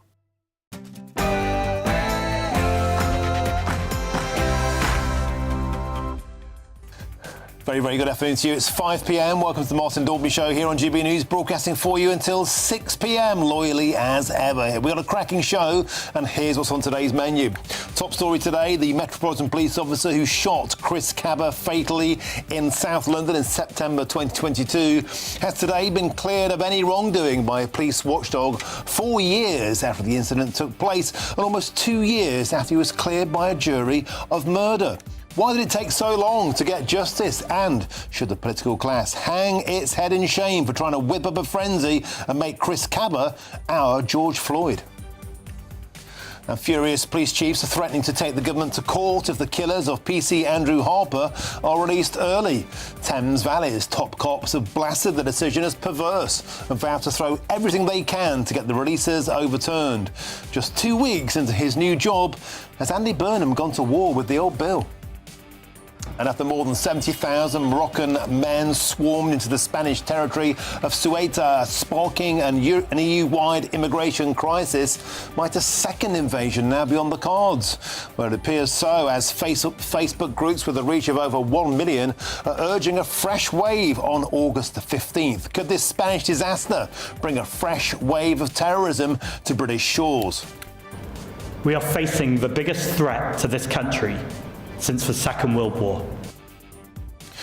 The Green Party appears to be finally the Green Party again and no longer the People's Party of Palestine. Their leader, Zach Polanski, this morning issued a stark warning, saying that Britain was facing its biggest crisis since World War II due to the climate crisis after a summer of extreme heat. We'll be debating whether Mr. Polanski has a point or whether, once again, it's just a load of hot air. That's all coming up in your next hour.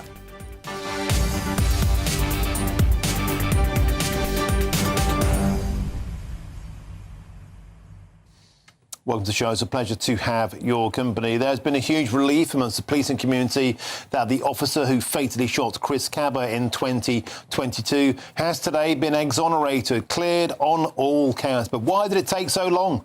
An officer risking his life on the front line, doing his duty in a split second, was cleared by a jury in a matter of hours and yet held almost in the opposite light by the Independent Police Commissioner's investigation and also by the British media. Will also be breaking this astonishing story. A Conservative Party councillor who was a reformed neo-fascist has resigned and will no longer be taking part for the Conservative Party as a councillor, although we understand will still be advising Kemi Badenoch on counter-extremism. That's all to come in your next hour, but get in touch, use your ways, gbnews.com/your say, or scan the QR code on your screens now. But enough from me as your headlines with Sam Francis.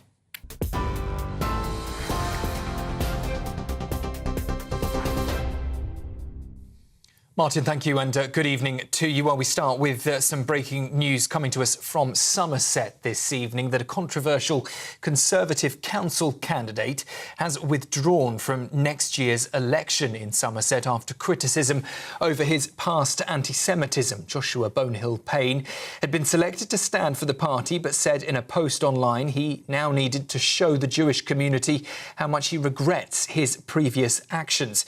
The Conservative leader, Kemi Badenoch, says she is sad he will not be given space to explain his position, but says he will now work with the Conservatives on tackling radicalisation as part of the party's Culture and Integration Commission. So we're just hearing that the controversial Conservative council candidate Joshua Bonehill-Payne has now withdrawn from Somerset's election next year.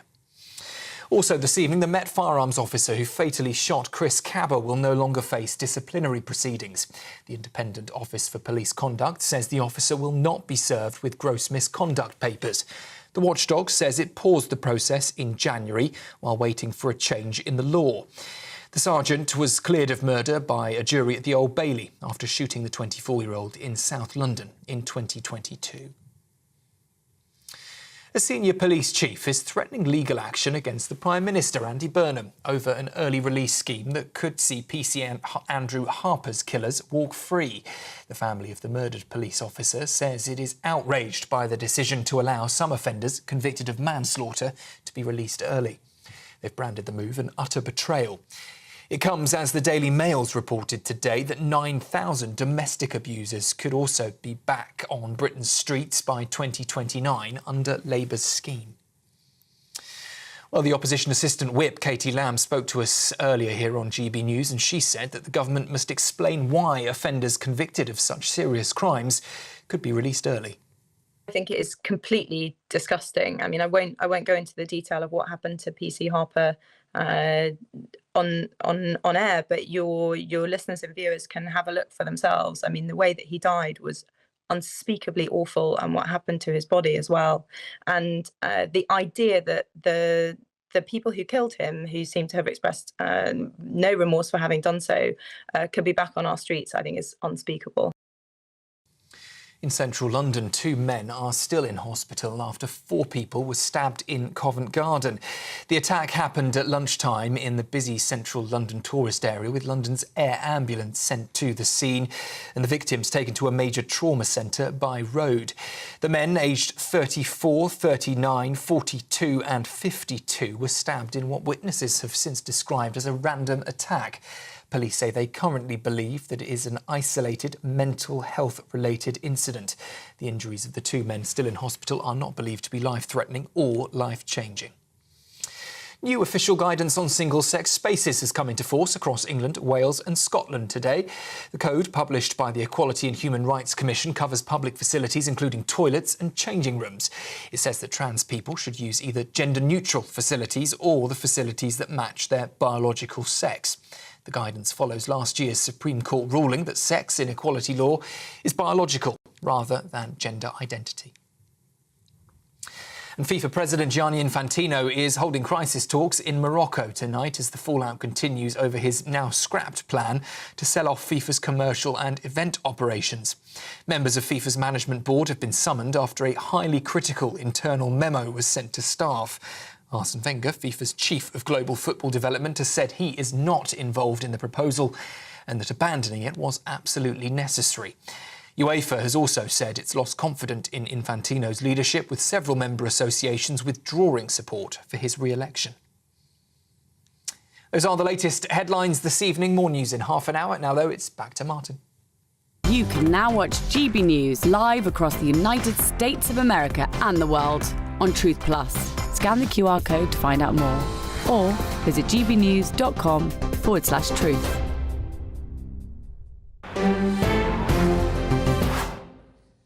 Thank you, Sam. I've got some breaking news top of the hour, and it's this. The man who was jailed over his neo-Nazi activism, who had been planning on standing as the Tory party candidate in council elections after being offered a second chance by the party, has now withdrawn as a candidate. You can see a picture on your screen there of Joshua Bonehill Payne. He announced the move on a post on X, of course, formerly Twitter, a short moment ago. And for full details on this story, I'm delighted to be joined in the studio in Westminster by GB News' chief political correspondent, Catherine Forster, and GB News' political commentator, Nigel Nelson. Catherine, let's start with you. The first question I would ask is, why did Kemi Badenoch think it was ever a good idea to invest political capital into hiring somebody who's been jailed as a former neo-Nazi? And are you surprised that he's resigned? I'm not surprised that he's resigned. I think you could see the difficulties looming of this from space. But Kemi Badenoch is saying that she believes in redemption. This is a man, Joshua Bonehill Payne, who was jailed. He racially harassed the then Labour MP, Luciana Berger, who, of course, is Jewish. He also is convicted of anti-Semitic material ahead of a neo-Nazi rally. This is about 10 years ago.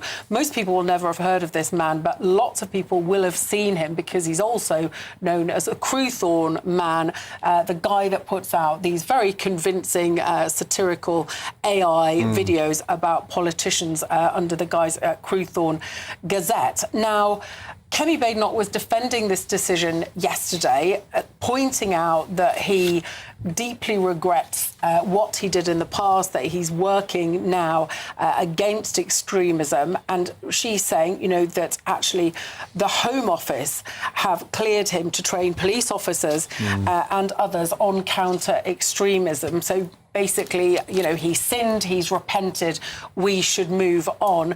But he has put out a very long tweet apologising and saying how very sorry he is, but he realises that if he stays, that opposition parties would simply spend all their time focusing on his past. And we can see on our screens now, Kemi Badenoch has recently posted a tweet saying that I'm sad that Joshua feels he won't be given the space to explain his position and represent his community, but I'm glad he's going to work with me and the party on tackling radicalisation as part of our culture and integration commission. So clearly Kemi Badenoch believed in redemption. She believed in giving this guy a second chance. Indeed, he'd been employed as a government advisor, and yet that was never going to be enough for the political left. Nigel Nelson, Hope Not Hate, of course, the Hope Not Hate, who continually go after people like Nigel Farage all the time, was founded by a former fascist. Yeah, it appears you're allowed to be a former fascist, but only if you work now for the political left. I regret what has happened here. I thought Kemi Badenoch was actually being very brave. It might have been a breakthrough in what I would have called grown-up politics.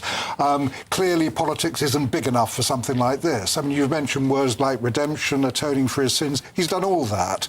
And the fact that it was all out in the open meant it was up to the voters to decide. It wasn't as if they were being deceived. He would have gone out there, they know his past, they can decide whether they want him to represent them. So it is not about a left-right thing. This was just about being grown up. When it comes to Hope Not Hate, yes, you're right. Two of the people there were serious right-wingers. The one was a BNP organiser, another was a white supremacist and neo-Nazi. They also saw the error of their ways and are now working to redeem themselves from what they did before. Well, until recently, they were funded by the taxpayer, and they're beloved of the political left. The Labour Party can't praise Hope Not Hate enough. So back to my point, Catherine Forster, it appears you're allowed to be a redeemed right-winger, but only if you go to the political left. Do you think Kemi Badenoch, obviously her heart was in the right position, do you think this decision, though, will come back to haunt her?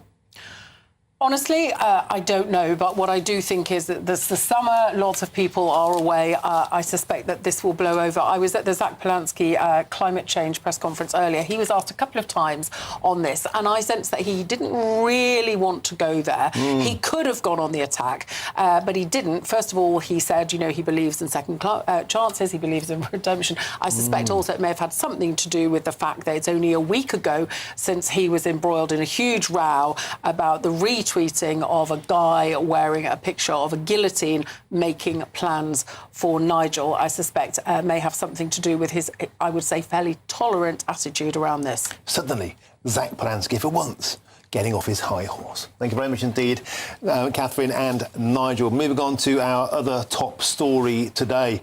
Elsewhere today, a watchdog has confirmed that the Metropolitan Police officer who fatally shot Chris Cabba in September 2022 will no longer face disciplinary proceedings. The officer shot the 24-year-old dead in South London in September 2022, as I said, after Cabba tried to ram his way past police cars. He was cleared, however, of murder following a trial in 2024. Well, I'm delighted to be joined in the studio in Westminster by the retired Scotland Yard detective Mike Neville. Mike, always a pleasure to have your company. Why on earth did it take so long for this officer to be cleared? Chris Cabba was no angel, far from it. He was a violent thug known to the police, and the car he was travelling in that night, while not registered to him, was linked to several shootings before. He was given every opportunity to hold his hands up, to get out of the vehicle, to cooperate. He chose not to do that. He paid the price with his life. And instead, it was a police officer who felt like he was on trial. Absolutely. I see this picture of Chris Cabba, and it's a gross misrepresentation of the man. It shows him this happy, smiling family man. He was on a restraining order not to see his girlfriend who was pregnant, a violent gangster thug. And we ask police officers to do extraordinary things. We ask people to go out armed with firearms to keep us safe. And when they do their duty, this is the reward. To go on trial, you could be locked up for life in an awful prison, and then 2 more years of wondering what's going to happen, are you going to have a job? Worse than that, the judge, the Recorder of London, had no need to give up his name at the hearing. He did, and that has now resulted in the officer and his family having a bounty on their head, the threats. It just shows how the political class do not treat our police officers with the respect they deserve. Men and women who put their lives on the line to keep us all safe. There was a £10,000 bounty on this officer's head. He's now, we understand, safely back at work. But it's worth bearing in some detail again over Chris Cabba's criminal past, beg your pardon. A core member of the Brixton-based 67 gang, one of London's most notoriously violent gangs. Drugs and weapons are their forte.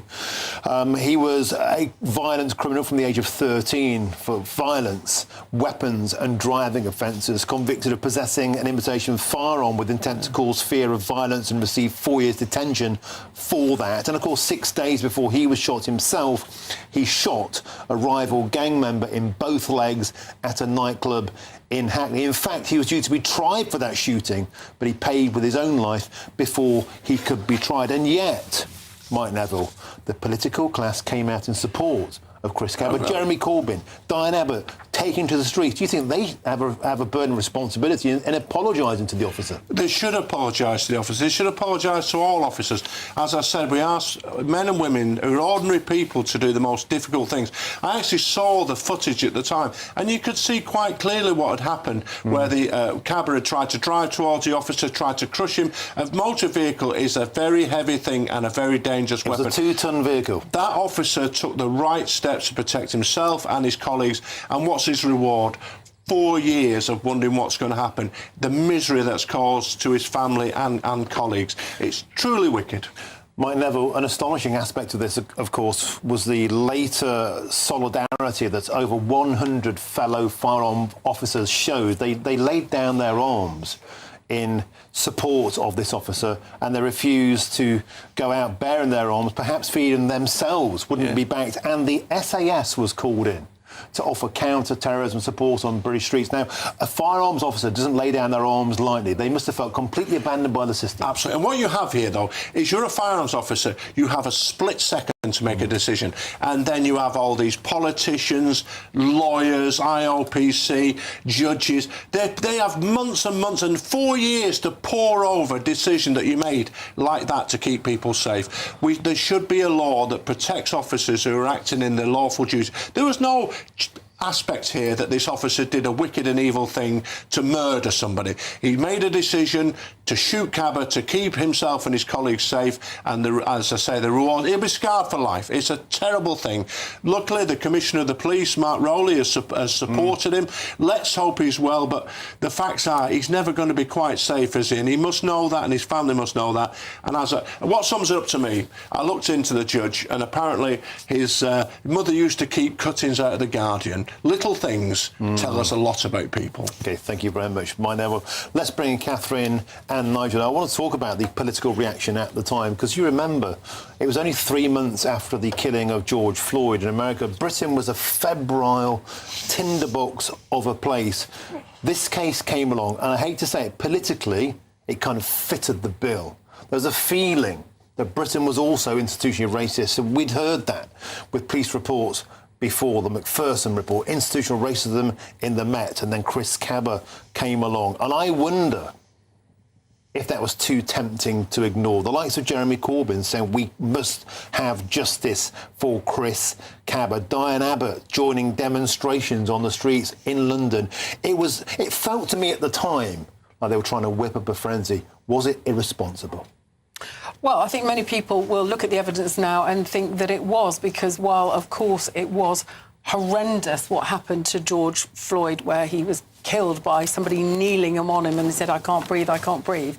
The assumption here was basically police action good, and this is a good black man. And where was the sort of nuance? Where was the grey in this? It was just, you know, the sort of asking questions later about this guy's past and his history. And, you know, the police do a very difficult and very dangerous job, often with very little thanks. And we've seen with PC Harper, you know, with his murder and now his killers getting out early, how very difficult it can be. And this police officer has had years of worry and trauma as a result of a split-second action. Nigel Nelson, the Mayor of London, Sadiq Khan, at the time, said that Chris Cabba's death was a young life cut short.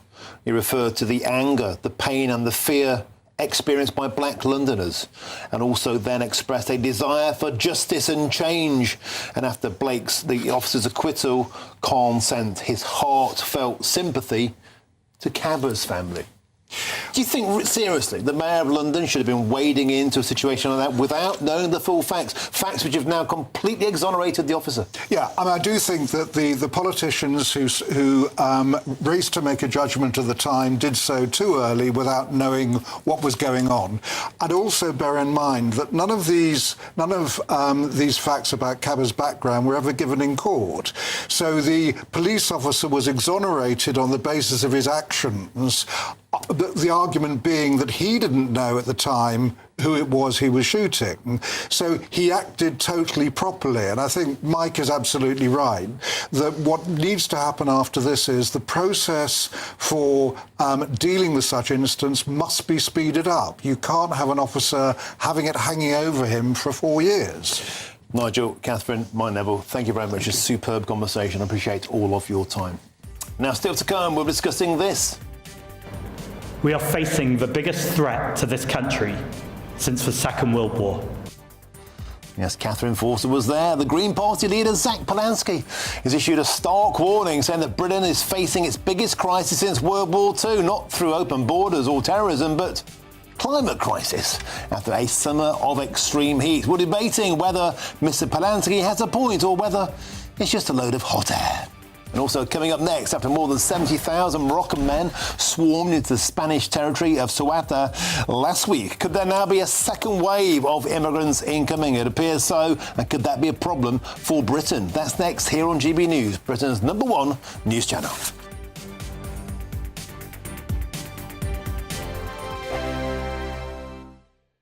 At GB News, we love to hear from you, our loyal community. So drop us a line at gbnews.com/yoursay. There you can talk to each other and also to the presenters live on air. gbnews.com/yoursay, because GB News is your channel, Britain's news channel.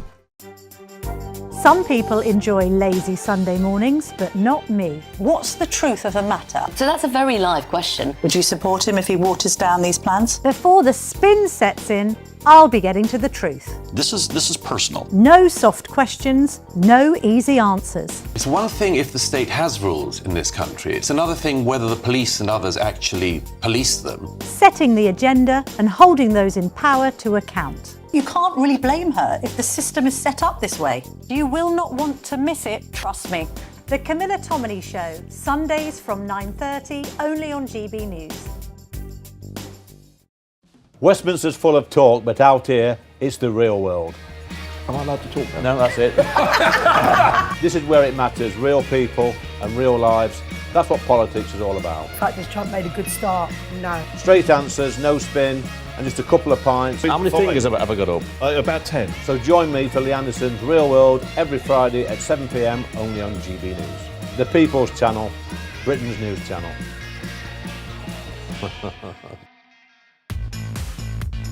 5 hosts, 5 opinions, 5 fearless debates, 5 unfiltered takes on the day's news. 5 reasons not to be anywhere else on Saturday night. This is the Saturday 5. You got me. You got me good there. Britain's biggest Saturday night TV show. It's not a bad brand. Yeah. Uncensored. Very, very racy tonight on the unpredictable. What did she say? Can you translate it for us? And always entertaining. And how can a country go from being led by William Wallace Saturday nights from 6 p.m. only on GB News. The People's Channel. Britain's news channel. You're going to want to stay tuned, trust me. Join me, Nana Akwe, for an informative, interactive news programme with a difference. It's fun. No, he didn't say that, though. I'm so surprised. I think there's an element of truth to that. Join me from 3 p.m. every weekend, only on GB News, Britain's news channel. Here at GB News, we made a promise to tell your stories. And on the 6th of August, we're marking 5 years of doing exactly that. Celebrate with us by having your say. Join in the debates live on TV and radio. And tune in as your favourite presenters are live across the country, from Leeds to Aberdeen, from Belfast to Barry Island. Plus, join me in Essex for our biggest live show of the year. Tune in tomorrow, only on GB News, the People's Channel, Britain's news channel. Here at GB News, we made a promise to tell your stories. And on the 6th of August, we're marking 5 years of doing exactly that. Celebrate with us by having your say. Join in the debates live on TV and radio. And tune in as your favourite presenters are live across the country, from Leeds to Aberdeen, from Belfast to Barry Island. Plus, join me in Essex for our biggest live show of the year. Tune in tomorrow, only on GB News, the People's Channel, Britain's news channel.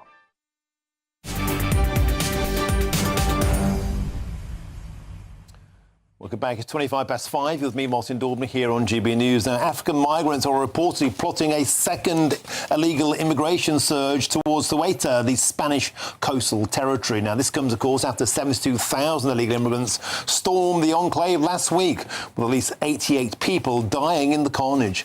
Well, I'm delighted now to be joined in the studio in Westminster by the journalist Jack Davey, who's written an excellent piece in The Critic about this precise topic called The Meaning of Ceuta. Thanks for joining us, Jack. A second wave we're hearing could be imminent. Are you fearful that could happen? Well, yes. I think the mayor of Ceuta, or the leader of the city, said he was very fearful, asked for more support. And this comes after a report by a NGO or of investigators called Maldita.es, and they accessed WhatsApp groups and Telegram chats and Facebook chats, Instagrams of people promoting another mass infiltration of the border on the 15th of August. And this has a reach on social media of hundreds of thousands, if not over 1 million, and 72,000 have already made it ashore. What's driving this? I mean, who are these people? We've heard reports that a lot of them, the vast majority, are Moroccans, but of course there are Eritreans in there. We heard from a Bardella advisor in France, Charles-Henri Gallois, a moment ago, that there are some known jihadists who've been deported previously to their own country going in this route. Yes, that was a report in the Spanish right-wing media about the jihadists. But of the 72,000 which came, obviously 70,000 the Spanish authorities say have been deported. But all the children, or those who are judged to be children, about 1,000 of them are still in Ceuta, and the process of them being brought to mainland Spain to be looked after is already ongoing. And in addition to that, Ceuta has a shanty town where the legal Moroccan immigrants live, and that is, all the reporting suggests that's a mock with those who are hiding from the Spanish authorities. So there's still migrants there. So the true number of those who came illegally and are still in the territory is unknown. You're confirming reports we've heard that some are getting to Spain, to the mainland. If you're a child, or you claim to be a child, and we hear often in this country children who claim to be 18 or actually 24 with beards and hairy legs, I digress. Jack, if you're a child and you're in Morocco and you fancy just swimming around this feeble enclave to get into this territory with a chance of asylum, even though there's a chance of dying, that's a chance worth taking, isn't it? Well, yes. I mean, the Spanish police and the Spanish army have been very vigorous. They've not been lots of people criticise British security forces for their attitudes to migrants, but the Spanish have been extremely effective, and they've even gotten in trouble in previous crises for not giving young people the benefit of the doubt as to their age. And so we'll see how that develops. But yes, all across North Africa, the Middle East, there's not very much work. There's tens of millions of young people. And so there's always just going to be this push to Europe, be it in Ceuta or Melilla or in Turkey and Tunisia. So Ceuta has already seen an ingress of 72,000. Now the word is out on social media there could be a second wave, but this could now be a new portal, a new destination. And who knows for who? Not just Moroccans, but for terrorists, for anybody. In El País in Spain this morning, they interviewed a Nigerian who was in Ceuta, and he'd been, just to show you how much people want to get to Europe, he'd flown to Mayotte, which is in the Comoros Islands, which is a French territory near Madagascar, and he'd been deported from there by the French authorities back to the Comoros Islands, and then he'd raised up the money in Nigeria again to go to Morocco. So he's crossed the continent twice in order to have a chance of getting to Europe. The offer in Europe is so valuable to these people that they will stop at nothing, to try and get here. And that offer being housing, benefits, little to no chance of being deported. As long as there's a magnet, a pot of gold at the end of a rainbow, a place like Ceuta will be a consistent draw. Yes, and so that's why there's strong pushes to militarise the border, because as everyone have seen in images, it was just a pretty small, maybe a 10-metre wall out into the sea and a few buoys. And so I suspect that will be massively fortified in the years to come with EU funds from Frontex and in Spain and from Spain itself. Fascinating. Thanks for joining us. An excellent piece there in The Critic, The Meaning of Ceuta by Jack Davey. Thank you very much for joining us today in the studio. Nigel Nelson, a quick word from you. We have it from multiple sources now. This is clearly now just being seen as a new soft route into the Schengen zone. Well, it shouldn't be, because Ceuta is not part of Schengen, so it shouldn't be. But the children are already on the mainland. Moroccans can get across into Spain. There's only a nine-mile wide sea channel there, so it's a lot easier than getting across. But Nigerians have been deported back to territories and making their way towards it. They clearly think it's a way in. I don't think you can blame people for wanting a better life. What we've got to do is obviously control that, which is the problem for the whole of Europe. Europe has a bigger problem than even Britain has. But the point is this: so long as Jack just set out, there is the prospect of a better life in Europe.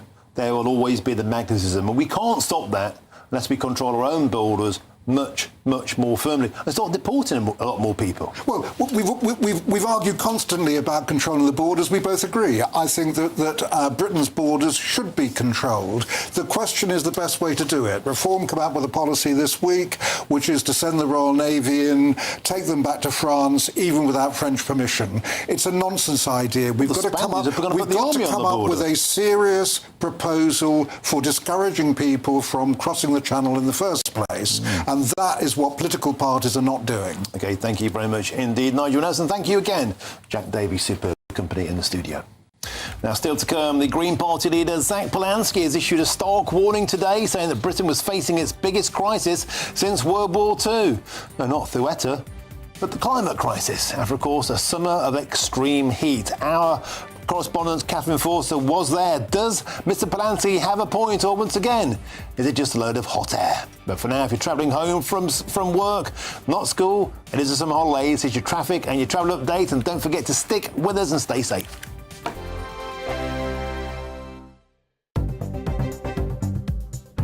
Good afternoon, this is the latest AI travel news from GBNews.com. The M1 northbound is closed between junctions 14 and 15 near Daventry until at least 9 p.m. The M3 eastbound has a lane closure between junctions 3 and 2 near Thorpe. There is a collision on the M11 southbound between junctions 7 and 6 near Thaden Boyce. In Scotland, the A830 is closed in both directions westbound of Corpash due to a road traffic incident. Across Wales, the A5 at Menai Bridge is closed. And on the trains, cross-country and Great Western Railway services have reduced service between Newport and Cardiff Central with delays on some routes. For more travel news, go to gbnews.com.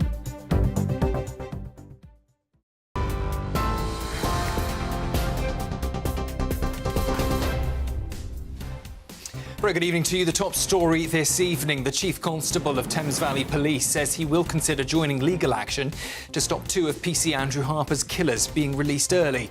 Jason Hogg says public feeling over their potential release is overwhelming and argues people responsible for taking another life should not be freed early under the scheme.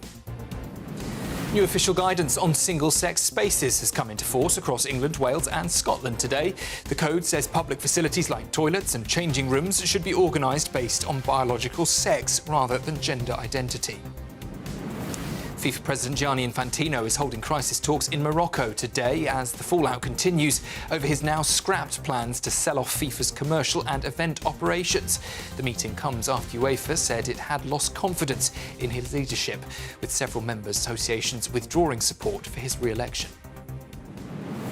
Those are the latest headlines. A full roundup with the news at 6.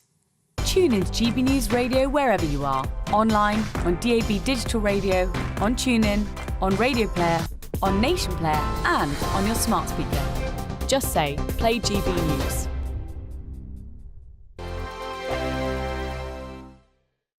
Hello again, I'm here with your GB News weather forecast from the Met Office. Now there is some heavy thundery rain across the northern parts, Scotland in particular at the moment, but that's easing through the next 12 hours or so with a lot of dry weather to come for tomorrow. There's still low pressure over northern parts at the moment and that's leading to the unsettled weather we have here. So still some persistent rain down the western side of Scotland feeding into Northern Ireland and then that heavy thundery rain across eastern parts of Scotland and some outbreaks of rain across parts of northern England and Wales overnight, but a lot of the rain will be breaking up, clearing through, turning less heavy. Further south, it's staying dry with clear skies here, and worth bearing in mind, we have fresher air coming through, so temperatures will be a bit lower this coming night than they have been through some recent nights. First thing tomorrow morning, it is going to be quite cloudy across particularly central and eastern parts of Scotland, and there will be some rain around, but it's not as heavy, it's not going to be as widespread or as frequent as the rain that we've seen through some recent days. Western parts of Scotland seeing some sunshine through the morning, and across Northern Ireland it's similar. A few spots of rain, yes, but also some sunny breaks. Also across some parts of northern Western England and Wales, the odd bit of rain not out of the question, but generally dry with some sunshine. The greatest chance of the sunshine, though, will be across central and eastern parts of Scotland. Through the day tomorrow, it is going to be much drier than recent days across northern areas. A few outbreaks of rain here and there, but generally dry with some sunshine. Again, the greatest chance of the sunshine will be across more southern and also some eastern areas. Worth noting with that fresher air, though, temperatures here will be down several degrees compared to today. We're looking at highs around 22, 23 Celsius, so still feeling warm in any sunshine.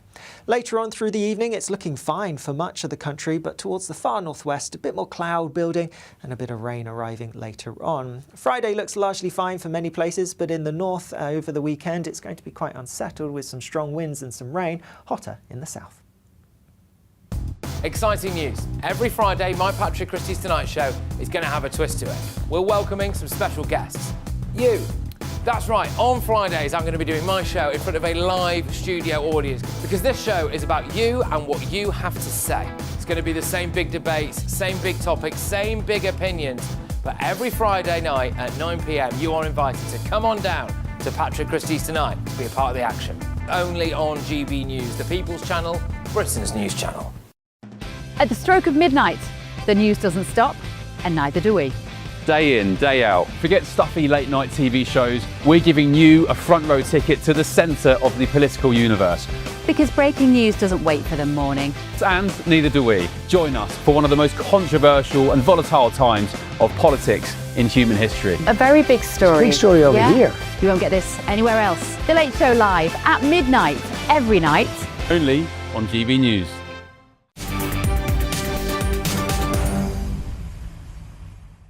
Welcome back. Time is 5:37. You're with me, Martin Daubney, here on GB News. Now, the Green Party leader, Zach Polanski, today held a press conference in which she delivered an urgent message to the Prime Minister, Andy Burnham, on the impact of severe weather. We are facing the biggest threat to this country since the Second World War.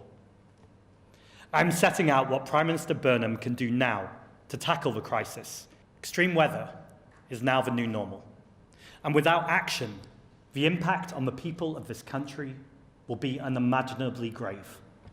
The threats we face are threefold. First, the threat to the safety of the population.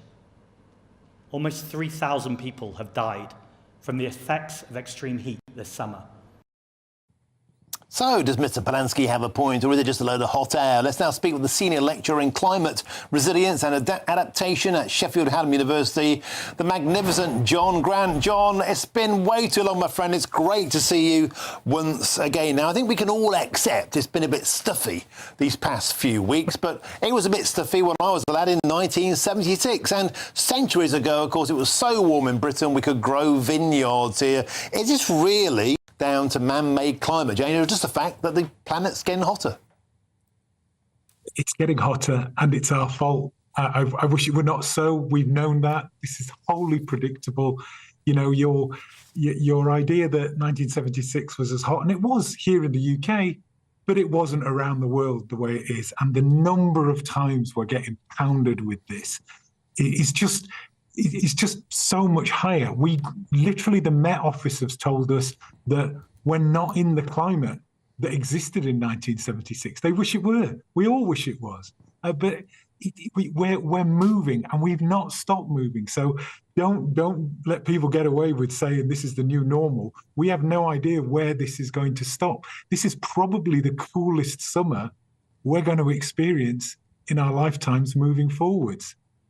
Well, a lot of people might think that's quite nice. I mean, I quite like it being a bit warmer myself. Yeah. I digress. I want to get to another point, though. And by the way, you might think it's rather good that Zach Polanski is actually talking about green issues again, rather than about Palestine continually, or acting like the Green Party is a vehicle for the Muslim population of Britain. I digress. But he did say that fossil fuel companies are to blame, and we should leave all fossil fuels in the ground if we have any hope of controlling the climate. What about using fossil fuels to have some nice air conditioning, John? Well, we've got to transition away from fossil fuels. And the great news is that when it's hot, it's sunny, and solar power can power your air conditioning. So this idea that we have to choose between air conditioning and fossil fuels is, well, it's just not true. We've got batteries. Batteries are 90% cheaper than they were 20 years ago.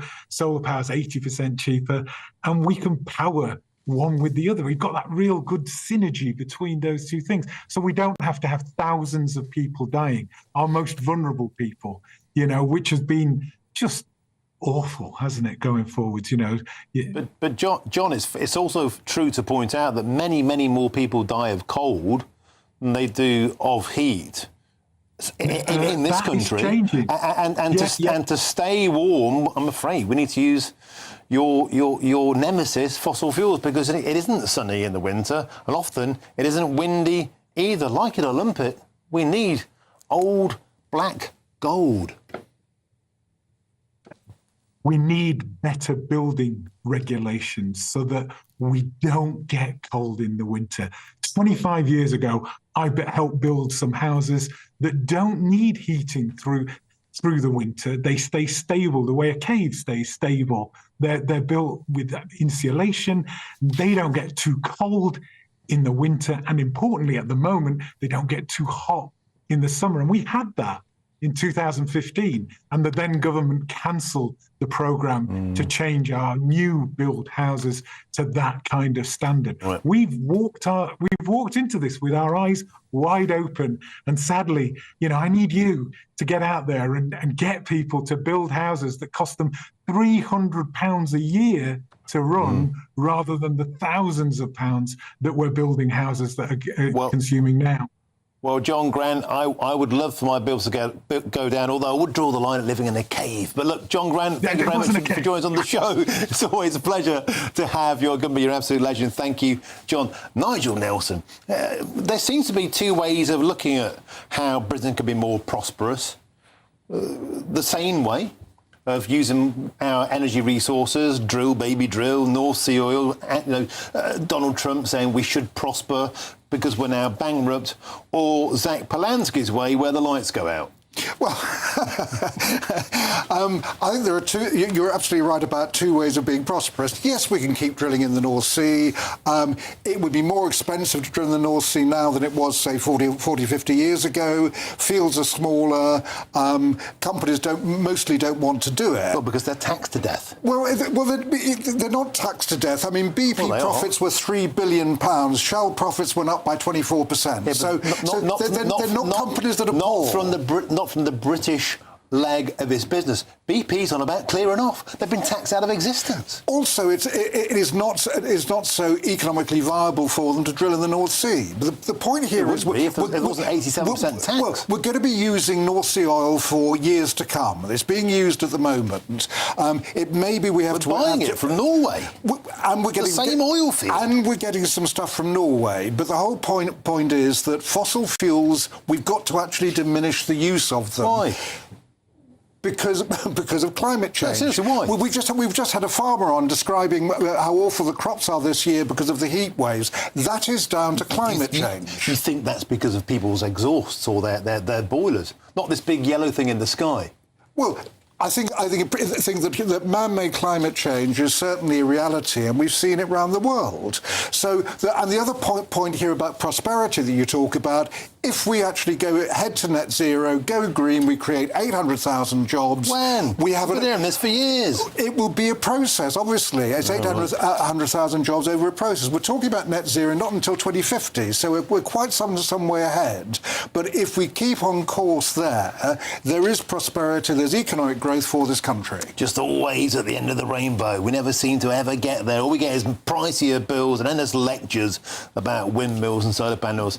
Thank you very much, Nigel Nelson. Now, stick with us, because after the break... before that, if you're searching some holiday souvenirs, the forecast of your top European destinations. Dinner under the stars tonight? That reminds me of our travel insurance. You mean All Clear Skies? All Clear Travel Insurance sponsors GB News Travel Destinations forecast. Thunderstorms for some parts of Germany, Austria into the Czech Republic, fine elsewhere, and the heat continues to build on Thursday across Central and Eastern Europe. Mostly average temperatures or near average for Greece, but into Italy, Croatia, Slovakia, Romania, Hungary, it's exceptionally hot temperatures heading towards 40 Celsius, 1 or 2 thunderstorms, northern parts of Spain into Andorra. Otherwise, a lot of fine weather for Spain, for Portugal and for the Canaries over the next few days. All Clear Travel Insurance sponsors GB News Travel Destinations forecast. Britain's newsroom, weekday mornings from 9:30. Yes, the Malaysian government has announced that it will renew the search for Malaysia Airlines flight MH370, which disappeared 10 years ago without a trace. Yes, the plane was carrying 239 people from Kuala Lumpur to Beijing. Previous attempts to locate the plane have all failed, leaving the families of those on board without any kind of closure. Well, for more on this, let's speak to Terry Tozer, a former airline pilot and author of Confessions of an Airline Pilot, Why Planes Crash. Terry, you sound like the perfect man to talk to about this, because this is perhaps the biggest aviation mystery of our modern age. Yeah, it is, and obviously a great tragedy as well. It's good to know that they're going to have another crack at trying to find it. GB News, the People's Channel. This is GB News, Britain's news channel. This is just health and safety gone mad. It's not the role of public authorities to be telling people what's for their best interest. And the reality is it's probably better to take the chance of a tree branch falling on you than going out in the sun and getting getting burnt in the sun. But the reality is the reason why these councils are saying you've got to stay out of underneath the trees is they don't want anybody to get struck by a branch which they have a liability to, whilst they don't have a liability for anybody getting sunburnt. So it's all to do with public liability. I mean, if you look at East Cheshire Council, for example, in 2024, they had to pay out £500,000 because a branch fell on somebody. GB News, the People's Channel. This is GB News, Britain's news channel. In my hand, I have a colander. I have a piece of paper. Yes, there you have one too. So I'm going to run it so you can see me. So I think what you do is you shine, you indicate, you tell me what to do, and I'll do it for you. You never look at the sun directly. Yep, you good. allow the light to go through the colander, and that'll actually act as a pinhole camera and project images of the sun onto the piece of paper, and then you can look at the piece of paper and see the eclipse take place. Simple as that. You can do it also by using binoculars or a telescope and projecting an image through from them onto a piece of paper. Yep. That will work just as well. Or get a bucket of water, let it settle, and look in the bucket of water, and you'll see the image of the sun in the water, and then you can observe the eclipse that way. GB News, the People's Channel.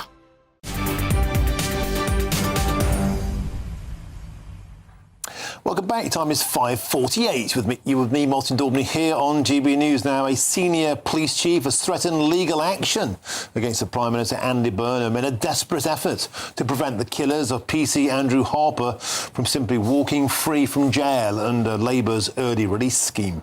Now, the family of the murdered police officer has expressed outrage at the Prime Minister's decision to allow offenders convicted of manslaughter to be released early, branding the move an utter betrayal. Well, first, the Secretary of State, Louise Hay, has said her thoughts are with the family of PC Harper, adding that the government inherited a prison system at breaking point. Well, look, first and foremost, all my thoughts are with the family of PC Harper. This was a horrific killing, and I know the Lord Chancellor spoke with PC Harper's mother on Sunday evening to apologise on behalf of the government for the terrible situation that we found ourselves. When we came into government in 2024, we inherited a prison system at capacity, and really difficult decisions have had to be made to release some prisoners early. I wonder if sorry is enough. Well, I'm joined in the studio by GB News' political commentator Nigel Nelson, apologising to the family, the relatives of PC Andrew Harper. It's just another insult. No, let's be abundantly clear. These two ratbags who are set for a release deserve to rot in prison, and the Prime Minister could and should do something about it. I want to start this point by saying this. Sir Keir Starmer, you and I both concur, was disastrous in his premiership for many reasons, but primarily because he chose the wrong targets. He went to war with pensioners. He went to war with farmers. Why on earth is Andy Burnham going to war with the old bill? Because he has no alternative at the moment, and that's why you're being unfair about the apology. Andy Burnham didn't want the situation to arise, nor does any government minister, nor does the new Justice Secretary. Secretary Alex. The Tories built 500 extra places in prisons during their tenure. The overcrowding situation goes back to 1992. Since then, the prison population has doubled. We've been, over the last 50 years, we've been sending prisoners to jail for longer, which has made the whole situation worse. We've actually doubled the length of time people serve in prison. We've come to a point where the prison system will collapse unless you release some prisoners. When it comes to PC Harper, the last thing anyone wanted to do was to let his killers go free. Andy Burnham campaigned for Harper. Harper's law in opposition. Just like the Labour Party campaigned to help pensioners. Just like the Labour Party campaigned to help waspy women. The point is this. In opposition, it's easy to talk tough. In power, all they're doing is blaming the Conservatives. The line had to be drawn somewhere, and where the line was drawn was at murder, so murderers are not coming out on the early release scheme. Manslaughter, they are coming out. So it's not just these two, it'll be other people who are in jail for manslaughter, they'll be coming out too. Thames Valley Police are actually talking about taking the government to court. They're so appalled. They are utterly horrified at the notion that these two ratbags who dragged a police officer behind a quad bike like an animal are about to be released. This is an exceptional case of high public interest. I put it to you, the Prime Minister could and should step in to stop it. Because if he doesn't, he's got a nightmare on his plate when he returns to Parliament. But the point is, you can't make exceptions if you're trying to actually impose a rule to free up prison places. You can make an exception to jail people for tweets. There'll be other people who will be in jail at the moment for manslaughter, about to be released. There will be other families who will be equally distraught as PC Harper's family about that happening. This is not something anybody wanted to happen, but it's something that needs to happen if the whole prison system is not to collapse. OK, well, I honestly think this would be something that will sincerely come to haunt this Prime Minister when he returns from his holiday. Thank you very much, Nigel Nelson. I've enjoyed today's show heartily. Now, I'm back at 7 p.m. with GB News Tonight. If you haven't had enough of my ugly mush by then, I can see you at 7. Up next is Jubes & Co. Tonight, magnificently presented by Dawn Neeson. I'll be back at 7. I'll see you then. First, though, here's your weather forecast.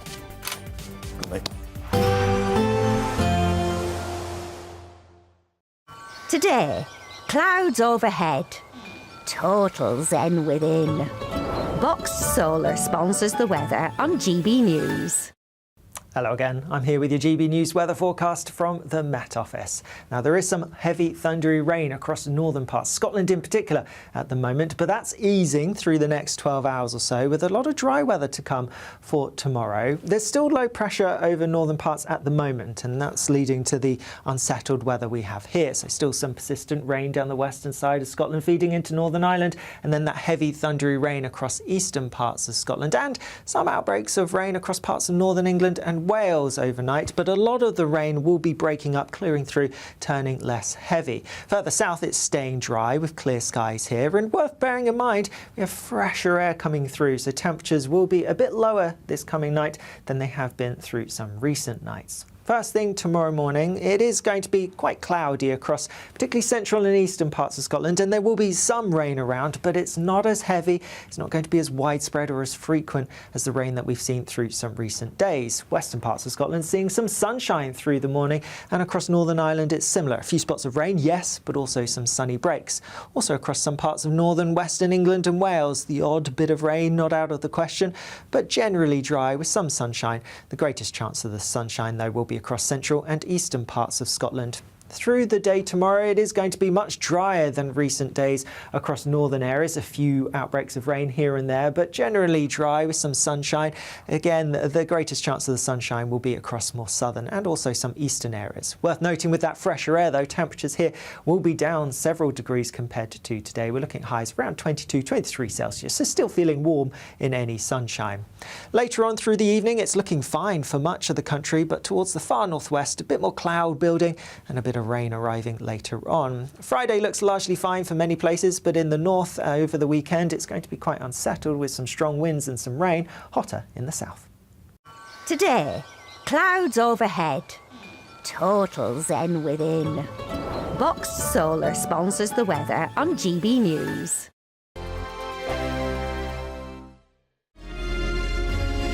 Thank you, Britain, for the thousands of you who are becoming friends of GB News each and every week.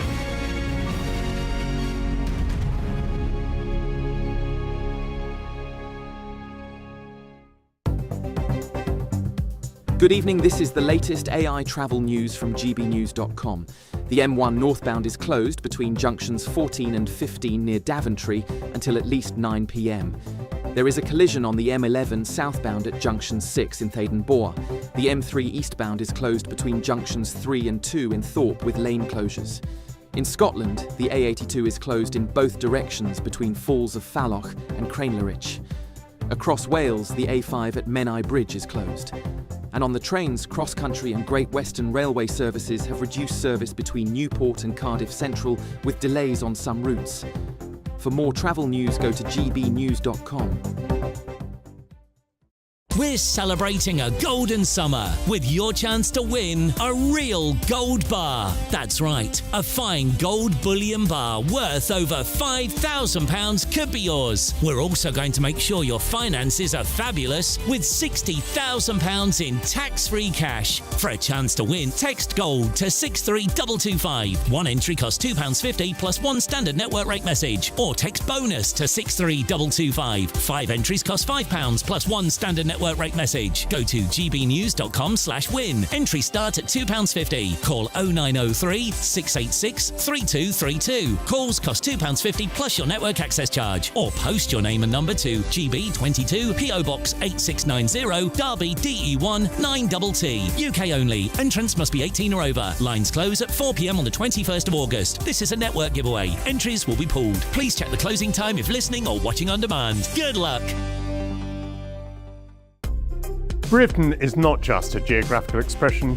We are a people bound together by history and culture that are distinctively British. Join me to celebrate our music, theatre, artworks and literature which we can explore and enjoy together. Everybody's welcome. Sunday with Michael Portillo. Every Sunday at 11 a.m. on GB News, the People's Channel, Britain's news channel.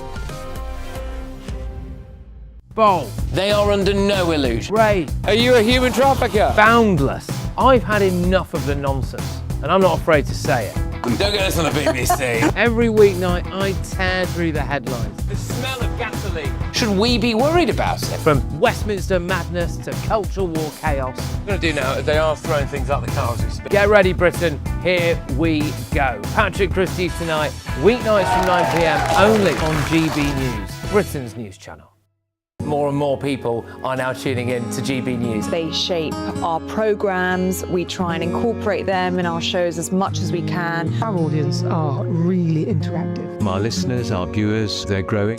And that's because they tell their friends and family about what we're doing here at GB News. It feels like the depth of that connection has strengthened as well. Thank you so much for speaking to us on GB News. Come and say hello to everybody that's here from GB News. It's been an exceptional event. We've come a long way here now. Thank you, GB News! What's so unique about GB News viewers is that they really, really love our country. And they talk about us so proudly. We're on a journey together. We are here for all of Britain. We believe in this country, we believe in its people, and we believe in all of the communities who live here. That's what makes us the fearless champion of Britain.